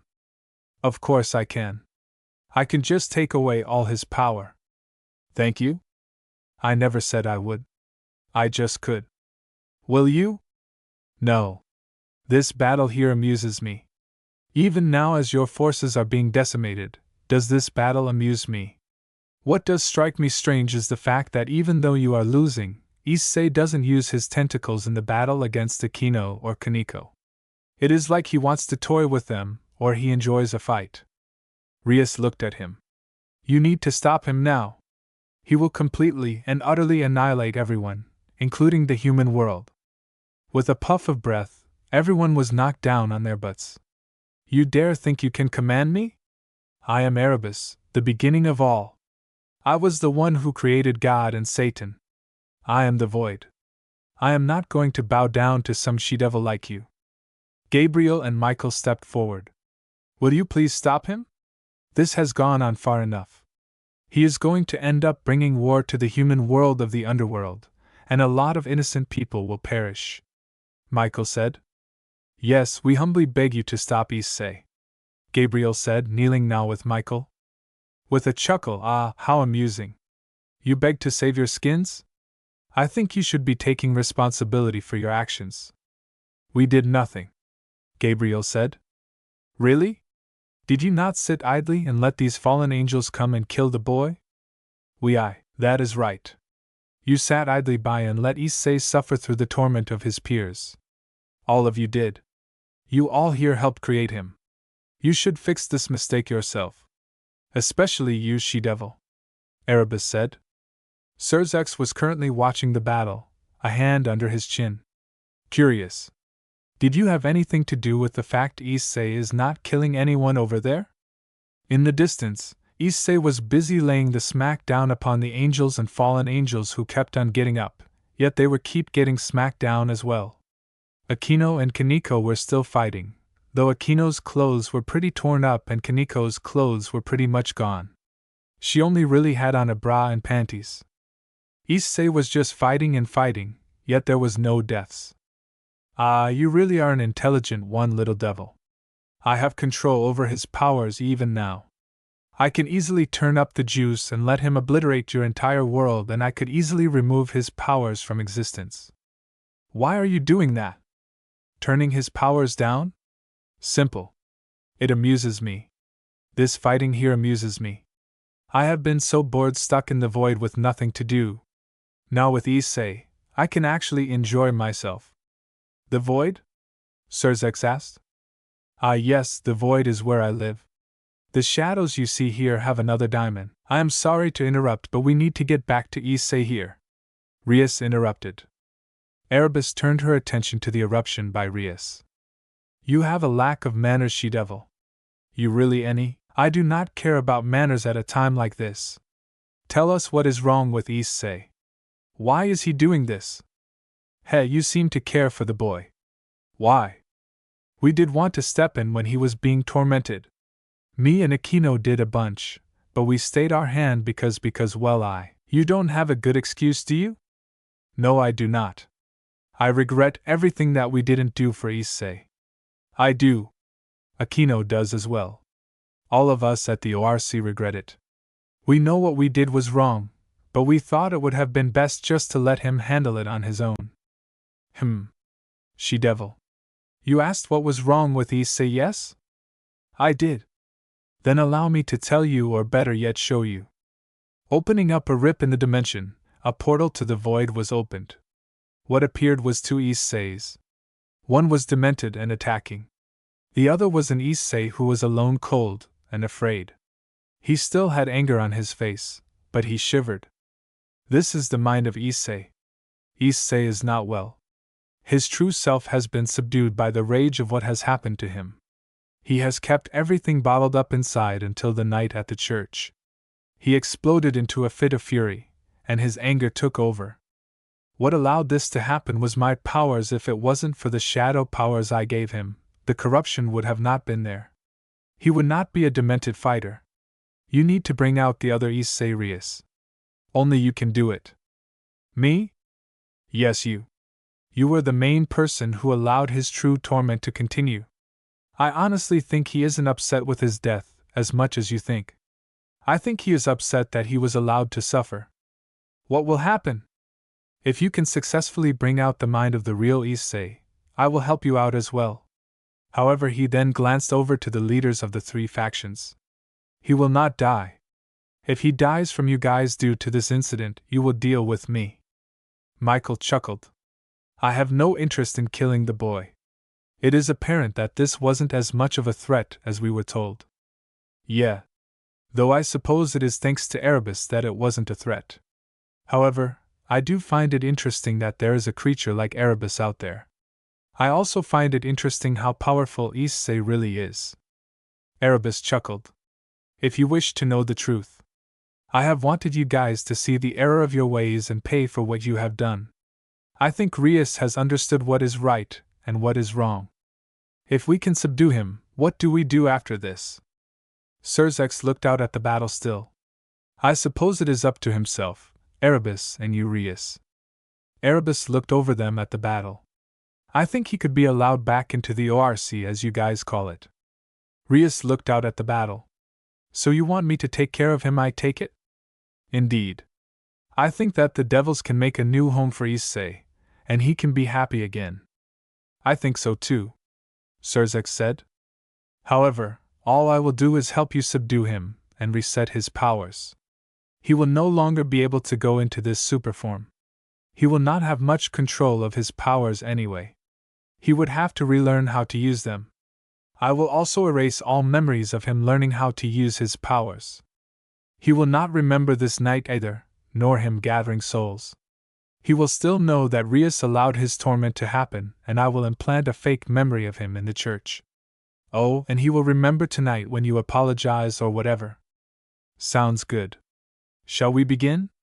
Go ahead, Arabus said.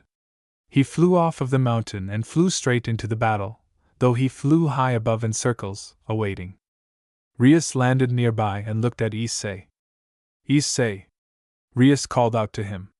All of the leaders of the factions stood on standby, watching. Ah, you are back, issei said, licking his lips. Ready for some fun?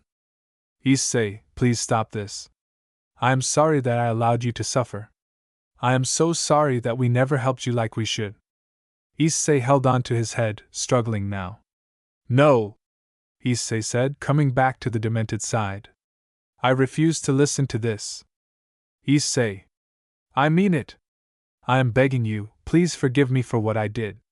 I know what I did was wrong and I want to make amends for it. So please, stop this. Issei held on to his head again, but then looked up at her with his regular brown eyes. You made me suffer so much. Do you know what it was like for me?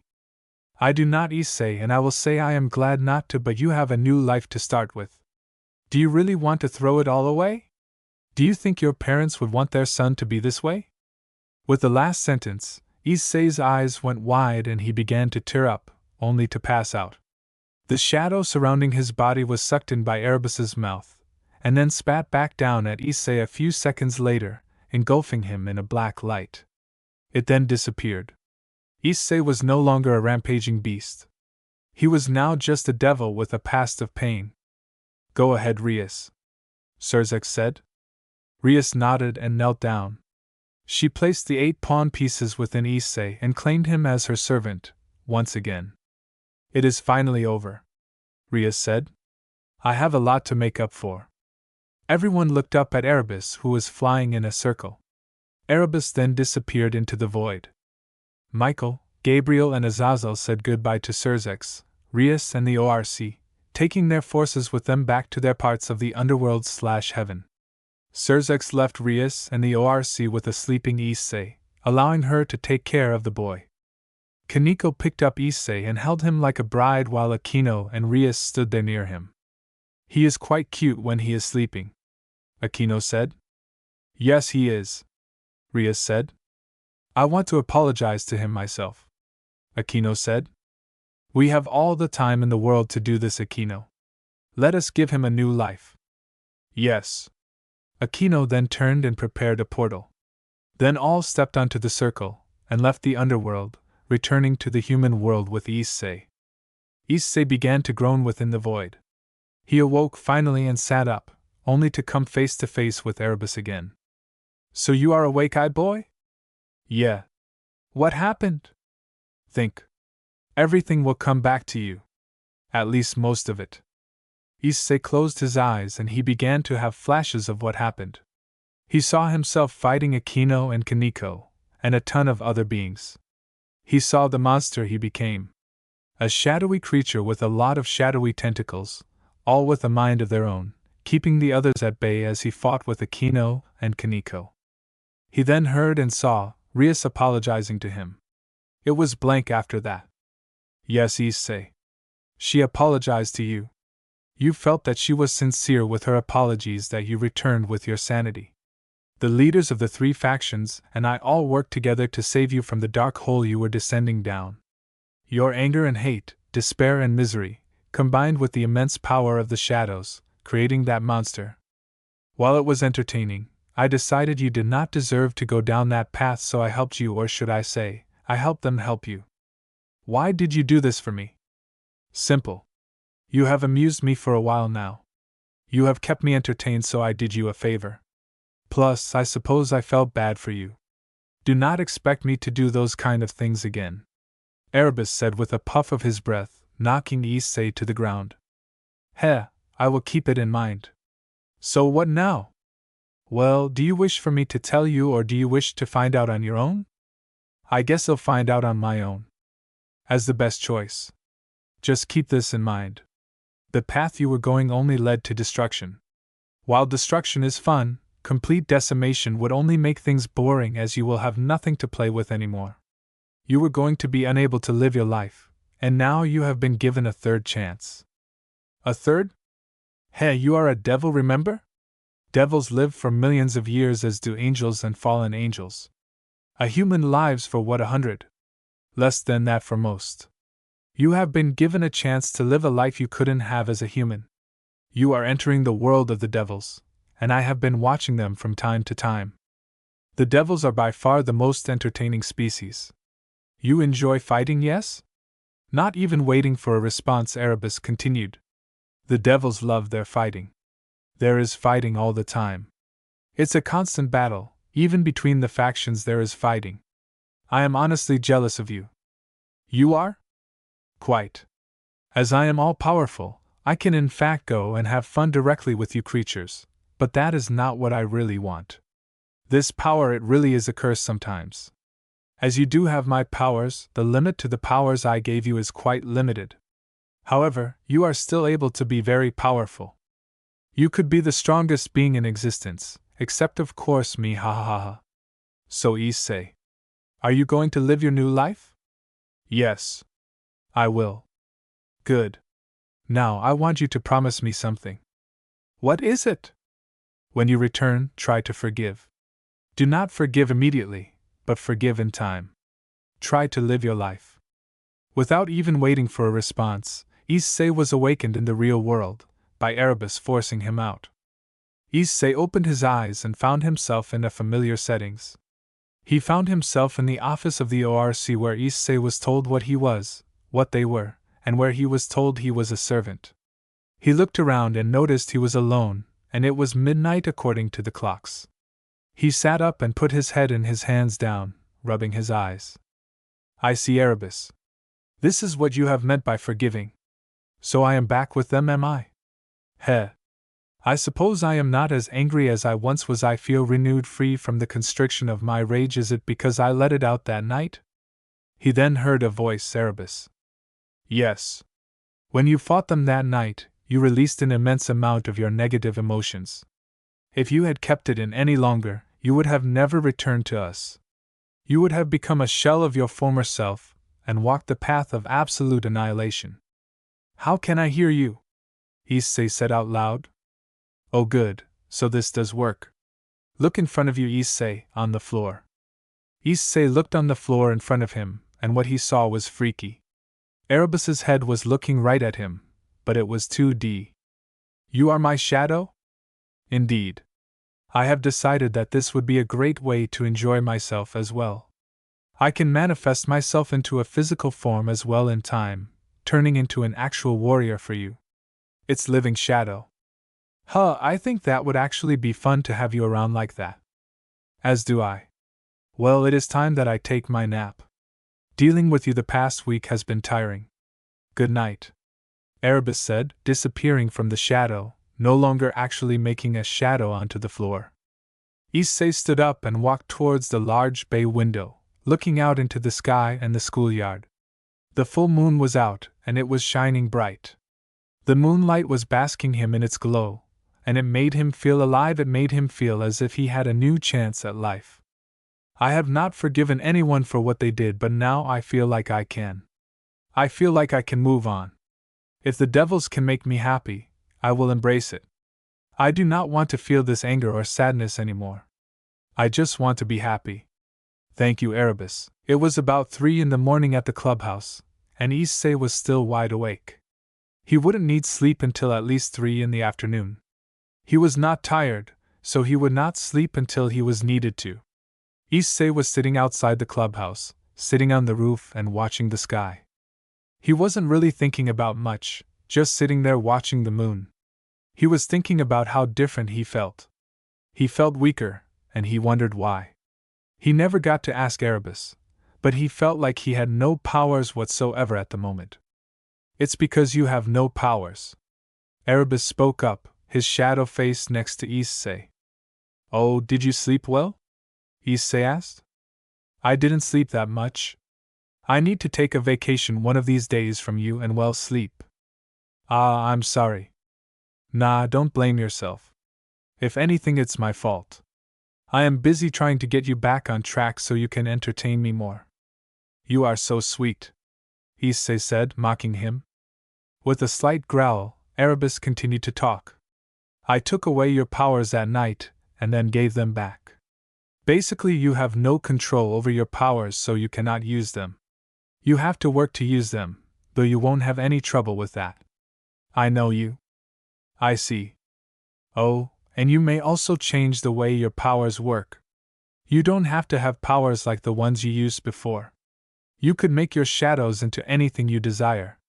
That is the greatness of shadows, and the fact you now have the powers over the primal darkness means that they are extremely powerful. That is something to think about. I have unlimited possibilities, right? Of course. You could even just breath deathly shadow, which would kill on contact. That wouldn't be very fun, though. Agreed. I would definitely take away your powers if you did that. They shared a slight laugh together. I think I've found my new powers. Care to share? How about we save it as a surprise? Is it entertaining? I would like to think so. Suffering is fun, right? At least when it's done in a war. Not like my mental suffering. You know what I'm saying? Like someone melting slowly from being lit on fire? Yeah, that is entertaining. I am not a fan of the mind games. It's honestly boring and just cruel. I agree. Physical damage can be repaired for the most part. Devils can repair pretty much most physical damage, though there are a few exceptions. Well, my powers really want to destroy a limb. I can't wait to find out what you have in store for me. I am very interested in what you got. Arabus? Yes? Do you think you could give me some one-on-one training? Depends. I want to learn how to control fire. Fire? Arabus asked with a surprised tone. What makes you want that? Well, I like fire. It's destructive, it's warm, comforting, and well, it's what dragons use. Not all dragons. Some dragons will use ice and others will use lightning, but most dragons use fire. I suppose that would be fine in teaching you how to use fire, but I think you'll take a small vacation here, alright? I really need to sleep. If you really need me, you know how to reach me. That sounds like a plan. Get some good rest, Arabus. Arabus said, disappearing from the physical realm and the mind of issei. The sunrise. Issei said with a smile as he watched the sun rise from behind the mountains. Beautiful rays of red and orange lit up the sky, covering the entire sky with an entrancing view. Very beautiful. Indeed it is, said someone from behind Issei. Issei looked behind him and saw Rias walking over to him on the roof. Issei said, not exactly sure what to say to her. Issei. I'm sorry. So am I. I have had time to reflect on what I've done. You shouldn't be the one apologizing. You may have caused the world a lot of chaos, but if it wasn't for the world, you wouldn't have done it. We made you and it was our faults. I am just glad I had the chance to apologize. I want the chance to make up for it. Issei smiled. I think that's a wonderful plan. So how are you feeling? Rias asked, sitting down next to Issei with their legs off the side of the roof, watching the sun rise. I am feeling great actually. I may have not forgiven you guys for what you have done, but I have decided that living my life is important. If you and your group can help me with this, I think I can easily forgive you guys. I was never the one to hold a grudge like that. I did hold a grudge against you, of course, the past week, but I was just so angry. I know everything. We were told by Arabus that you had pent-up anger and hatred. Yes. If you got to know the real me, you will see I do not hold grudges. I am glad. I hope we can have fun. As do I. Issei and Rias finally stopped talking, just sitting there watching the skies. It was only a Saturday, so they had the entire day without school. It was now 10 in the morning. Issei and Rias were sitting in the clubhouse, waiting for the other members. Issei took an entire couch to himself, playing with a small ball of shadow. It was the only thing he was able to create since he had his powers taken away. He was learning quite fast and he knew this, so he was quite proud of himself. He was currently just tossing the ball of shadow up into the air, letting it bounce off the ceiling and back down to him. The door to the club opened and in walked the rest of the club. Akeno, Koneko, and Kiba. Kiba and Koneko took a seat on the opposite couch while Akeno sat on the arm of Issei's couch, sitting right above his head. Everyone is here. Good. So today? Akeno raised her hand. Yes, Akeno? Rias asked. Can I speak for a moment? Yes, of course, Rias said with a smile, knowing what she wanted to say. Akeno got off the couch and Issei turned his head back to look at her. Akeno bowed to Issei and looked at the floor. I am sorry, Issei, for what I have not done for you. It was wrong of me and I regret what I have done. It was Kiba's turn. Yes. I did not like sitting idle either and I apologize for it. It wasn't manly of me. I hope we can become good friends. Koneko stood up and lightly bowed her head. I am sorry as well, was all she said. They all took their seats again, and Issei decided to speak up. As I told Rias earlier, I have not forgiven you, but I do not hold grudges. I am positive that in time, I can forgive you guys. I am not even upset too much anymore, so I won't be hostile. I really want to be friends with everyone. Akeno, Kiba, and Rias all smiled, happy to hear him say that. Alright, now that is out of the way. I think it's time we help issei here with devil life. I think it's ti. Rias was interrupted by a red circle. It was sirzechs who stepped out of it. Am I interrupting? He asked. Of course not. Why have you come? I would actually like to watch for a while. Issei rolled his eyes. I am not stupid. I know that you are here because of me, Issei said from his couch. Ah, I will keep that in mind. So what about me do you want to know? I just want to see how you are doing really. You really need to stop thinking I'm stupid. Please just cut to the chase. With a sigh, sirzechs let out a smile. All right. I have taken some time and I have decided that I wanted to pay my sorrows to you personally. I would like to grant you one free desire. Anything you could want. You could marry Rias, have a harem, become a king and have your own servants. Anything you desire, except take my position as Lucifer. Issei sat up and then laughed. Are you seriously saying you would offer Rias as payment for letting me suffer? Yes. I think that is a worthy apology present. Rias is not a prize, nor is anyone a prize, my dear friend, Issei said casually. Rias widened her eyes at what Issei said, but said nothing afterwards. She was quite surprised at what he said. I also do not really desire a harem right now, not that it isn't something us men enjoy, and I don't know much about being a king. Plus, I'd rather not cheat my way into the higher rankings. How about I hold you to that offer until I need it? That is acceptable. I will remember it. I am glad. I am not saying I would hate to marry Rias. I think she is very pretty and kind, but I have no desire for marriage, and I think marriage should be out of love. There is no other reason for a marriage. Especially a forced one, Issei said quite casually. You are an interesting person, Issei Hayadu. I shall be watching you, sirzechs said, disappearing into the circle. So, I am going to take a guess. That was either your brother or your father. Brother. That is sirzechs. He is my older brother and the current Satan or Lucifer. Ah, so he is the head honcho. Well, I am very pleased to have met him on better circumstances, Issei said, hinting that he knew. You know? Akeno asked. Know of that night? Yes, I do. It is one I regret deeply and would like to apologize to all of you. I realize I could have killed you all and I regret that. I hope you can forgive me. Everyone nodded. Anyways, as I was saying, I think it's only proper we help Issei with being a devil. I think it's time we get him a familiar. Though we will need to wait until tonight. Well, I need to take a small nap. All right? Yes, sure.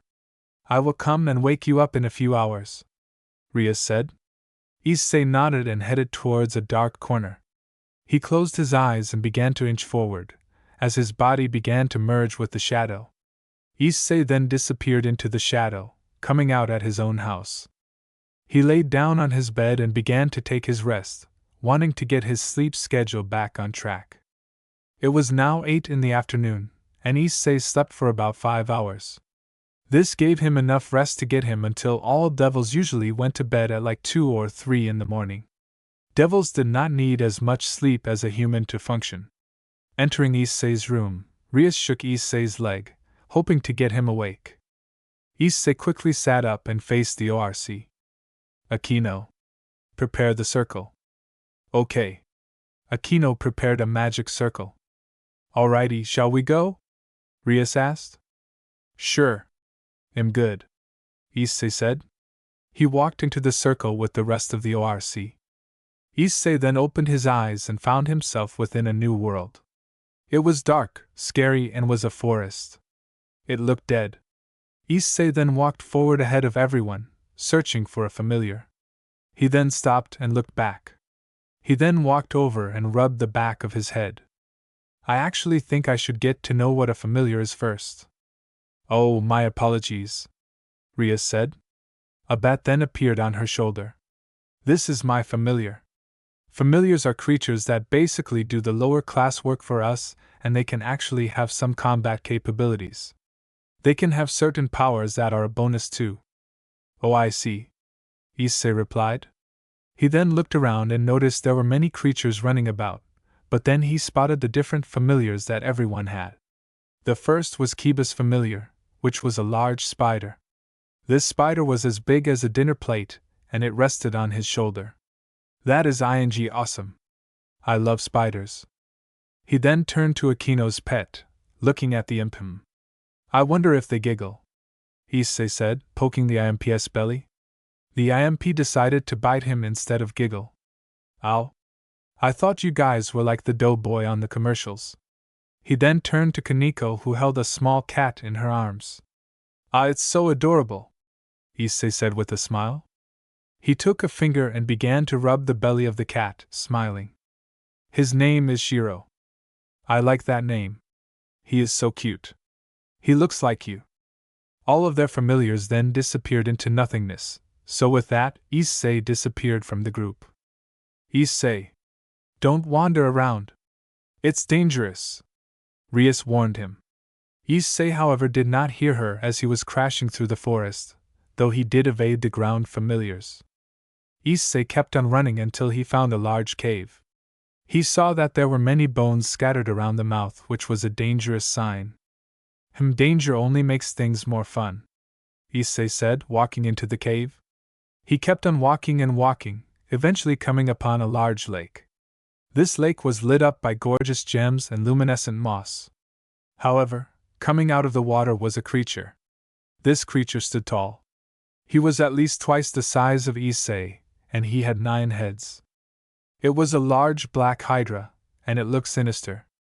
Issei bowed to it, showing respect to the creature, which was getting ready to bite. It, however, did not. It stayed still, looking down at issei. Hello? I am Issei Hayadu. I would like to be your friend and master. The Hydra just looked at him and snorted, as if laughing at him. Issei stood back up and walked closer to the Hydra, stood right in front of him and looked straight up into the 9 heads. The two of them began to have a staring contest, as if seeing who would back down first. Issei held out his hands, as if welcoming the coming bite, but the Hydra never bit. It just looked down at issei and snorted again. It then lowered its heads, feigning submission. Issei then stroked each of the heads, petting him. He then binded the Hydra to himself with his shadow, claiming the Hydra as his own. The Hydra lifted issei onto his back and began to walk out of the cave with issei with him. Issei just stroked the long necks. You aren't so evil as people think. I just don't think people showed you respect, and I think you feed on fear. The Hydra snorted, basically saying yes. Well, I don't fear anything. I think danger makes things more fun, issei said with a smirk. The Hydra nodded, agreeing with that statement. Issei and the Hydra then came upon Rias and her group, who stood waiting around where they came from. Issei. It's about the woe. Is that what I think it is? Rias asked in amazement. What? That is one of the most dangerous creatures in all of the familiar world. It's the second most dangerous. How did you claim him? Simple. I showed him no fear and I showed him respect. Wow, it's that simple. Well, the fear is not simple. I just don't fear anything, not even death. Danger only makes things more fun. Huh. Wow, I am quite proud of you, issei. Thank you. I am going to call this guy Pharmaco. What does that mean? Akeno asked curiously. It is Greek for poison. Interesting name. Well, I think it is time we return, yes? Rias said. Everyone nodded and teleported back to the clubhouse. Akeno, Kiba and Koneko all said goodbye and left the clubhouse for their own homes. Rias and issei both stayed behind for a while. Issei? Yes? What do you think about love? Me? Well, I think it's a great thing in this world, but I also think it's a dangerous thing. I think that you should be with the one you truly want to be with, but at the same time you should not be with the one who you do not want to be with. Being with someone who just hates you and is using you, it hurts, and I think those people are one of the worst people in the world. Why do you ask? Oh, it's nothing. All right. I am going to return home. All right, issei, Rias said, watching issei disappear into the shadows on the floor. He actually just sank into the shadows. Rias then looked out the window as she sat at her desk, her mind deep in thought about something. Inside the clubhouse, however, Rias and Akeno were together. You didn't want to go, Akeno? Nah. That movie didn't look that great.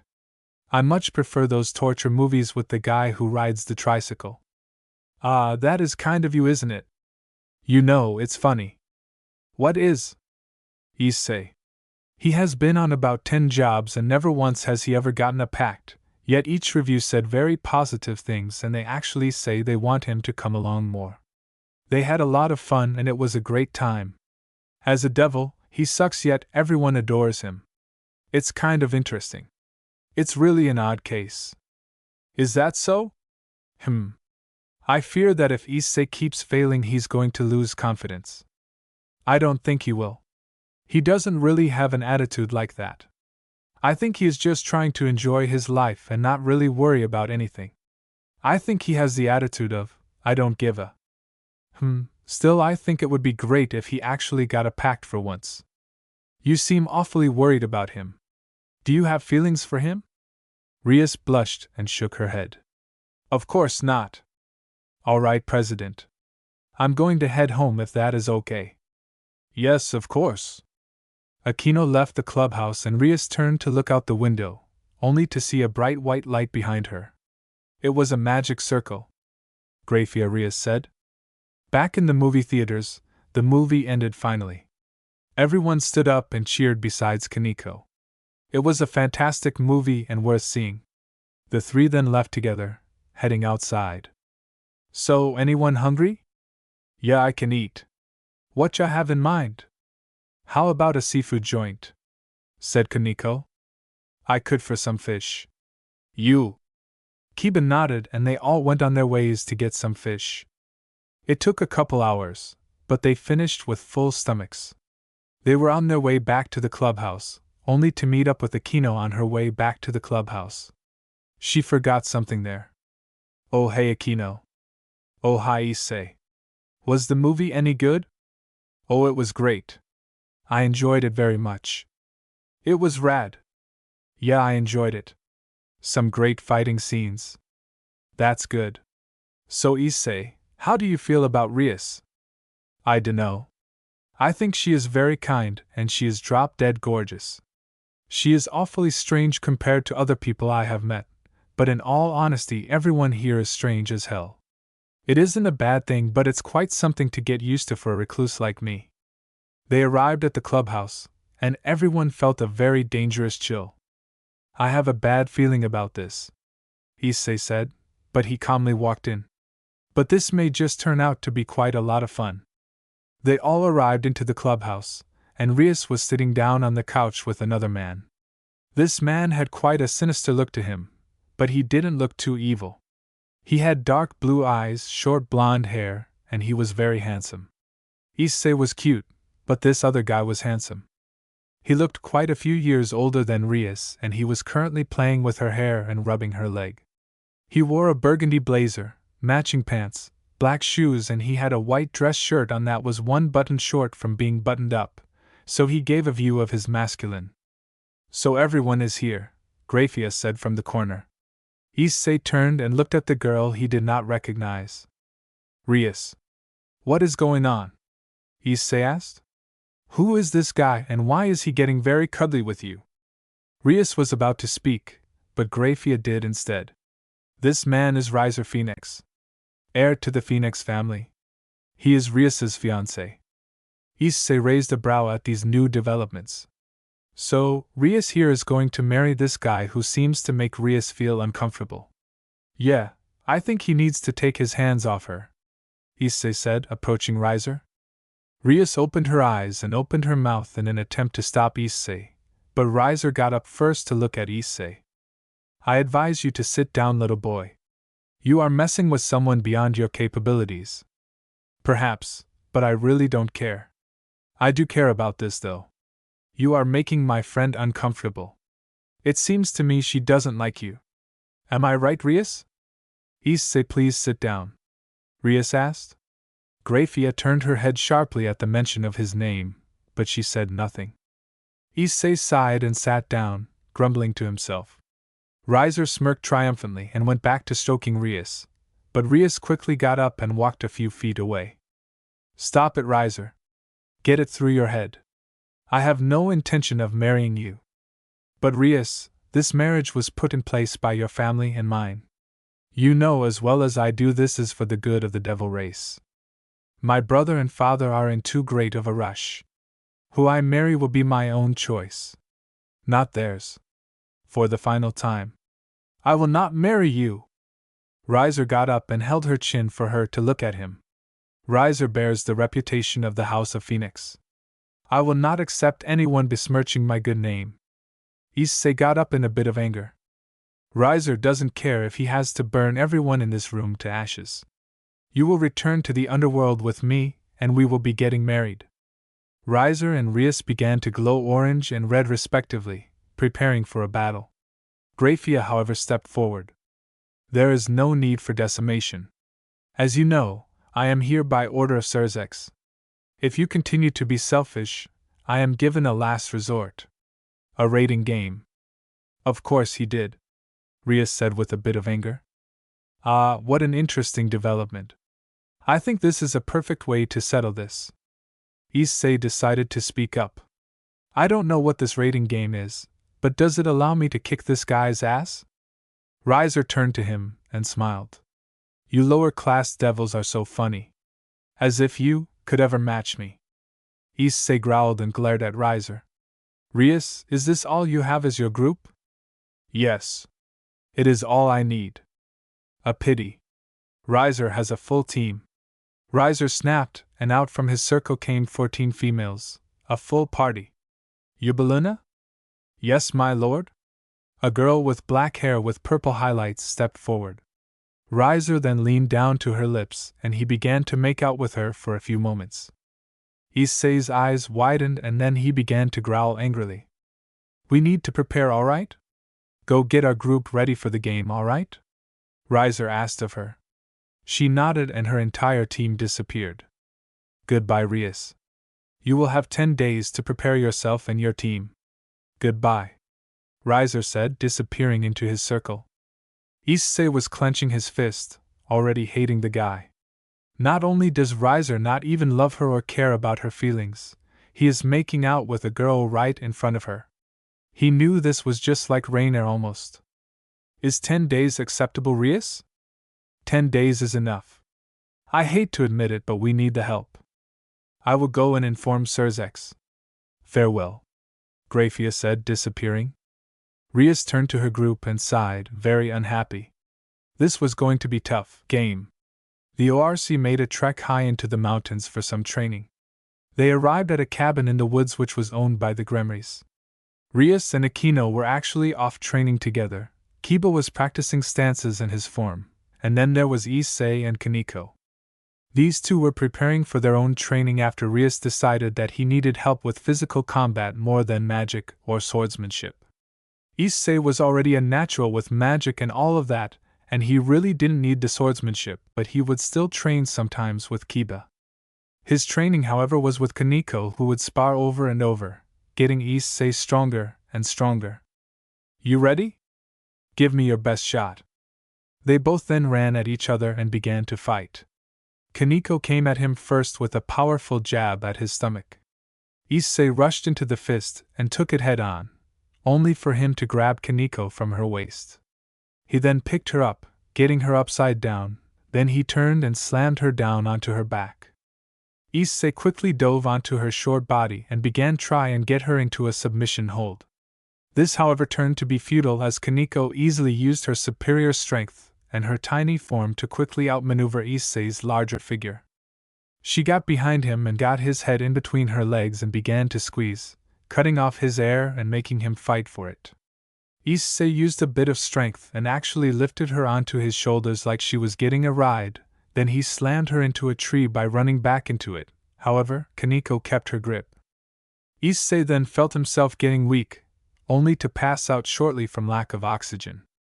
A few hundred yards away, Rias and Akeno were doing their own training together. They were just practicing their magics against Kiba, trying to force him off his feet. They were firing blast after blast of magic, hoping to stop his footing, but it was futile. Kiba was just way too good. Back where Koneko was, Issei groaned and began to wake up, finding himself staring up at Koneko. "You are stronger than I expected. Did you think I was a weakling?" "With physical combat, yes. You are more of a magic user." "Well, did I impress you?" "Yes. Now get up. Do it again." Issei and Koneko both stood up, eyed each other, then charged. Issei was quick to dodge the right hook from Koneko, shoving his body into her own, picking her up and tackling her into a tree. However, when Koneko got near the tree, she quickly kicked off of it, then forced Issei's arms off of her. When this happened, Koneko quickly grabbed Issei's head and put him into a headlock. She began to drag him around, trying to wear him out, but Issei was not one to give in so easily. Issei kept on trying to grab at her, but she just kept wiggling her body away, keeping out of his grasp. However, Issei tried something that caught her off guard. He quickly forced himself to sit, bringing her directly into his lap. With this, Issei quickly put her into a headlock, wrapped his legs around her waist, and began to suffocate her. Koneko was now slamming her elbows into him, attempting to get him off, but Issei just grunted with each blow, wanting to win. His body was aching and bruising, but he kept his determination. However, Koneko quickly dove her hand towards his crotch and gripped his manhood. She squeezed, knowing how to take down men, and this got Issei off quick. Issei groaned for a moment, holding on to his junk in pain until Koneko got him into a headlock like she was and began to choke the air out of him.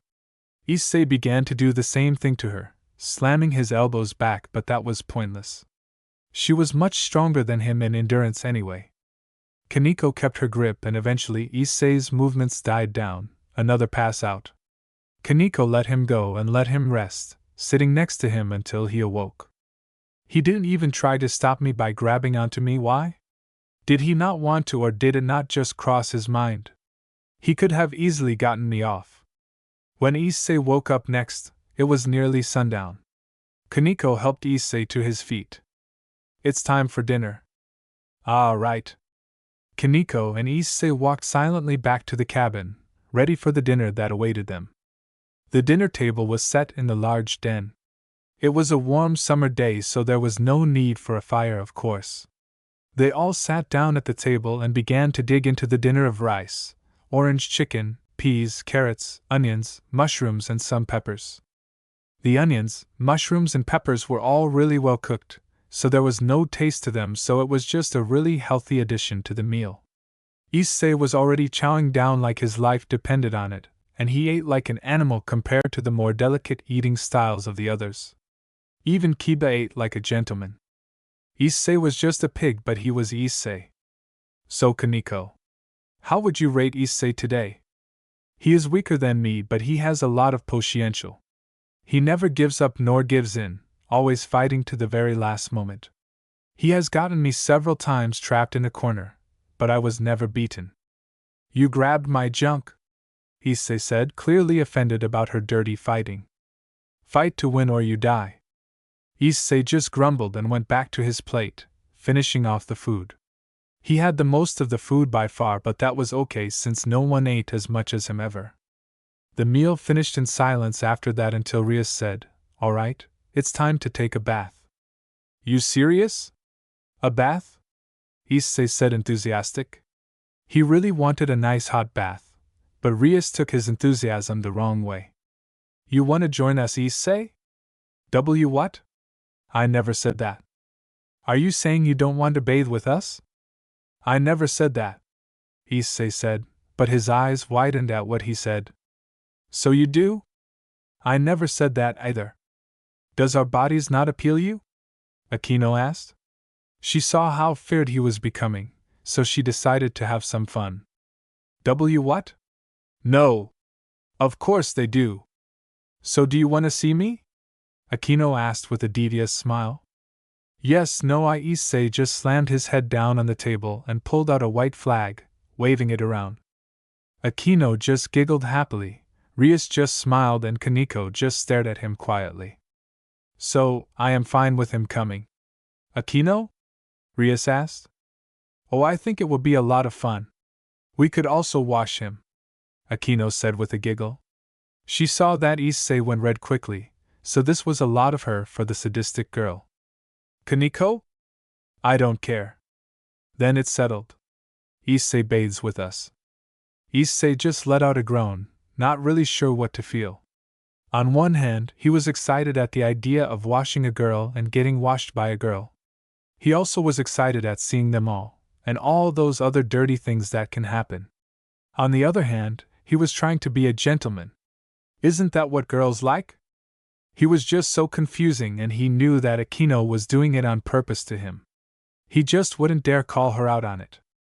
About 10 minutes later, issei was dragged out of the bathhouse, taken into the water completely. He had no way to defend himself from Rias and Akeno, who quickly overpowered him.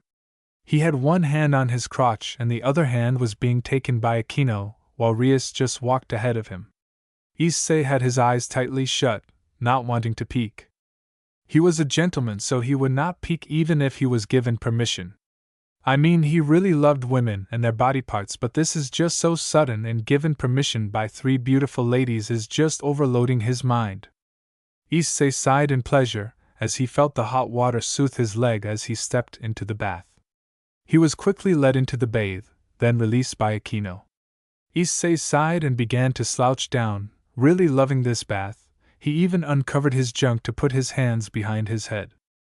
The hot water completely erased his mind, as he has not been to a hot spring in many years. The last time he was in the bath his parents were alive, and he was actually wanted as a son. Issei was having a hard time relaxing because he began to hear some giggling from Rias and Akeno, and some hushed words. He even heard these words and it made him beet red. It's so big too, Akeno said with a smile. I know, right? It really is beautiful. I wonder what it tastes like, Rias said with a devious smile, just like Akeno. I bet it tastes really good. I hope so. Looks so tasty, doesn't it? Yes, it does. Issei was blushing madly as he assumed they were talking about his junk. He quickly covered it up, not wanting to open his eyes. It is tasty, Akeno said. With that, Issei opened his eyes and watched Akeno and Rias munch on a large hot dog, both taking bites out of a single one. Issei narrowed his eyes in annoyance, uncovering his junk again. About 5 minutes passed since then, and Issei felt the water move. He then heard 2 figures approaching him on either side of him. All right, I think it's time we bathe, Issei, Rias said. Oh, I am okay. I can bathe myself. Nonsense, sweetie. It is only proper we get to bathe you, Akeno said with a hint of sadism in her tone. Rias and Akeno both sat up. Issei, who was just beet red and trying not to take a look. Ah, look, Rias. Issei here is so shy, but yet look at him.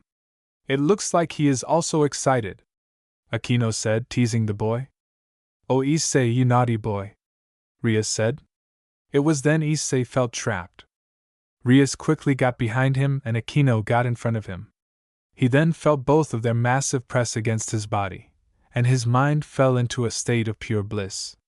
Silky skin and just so firm. Issei was loving it, and his little friend was also enjoying it.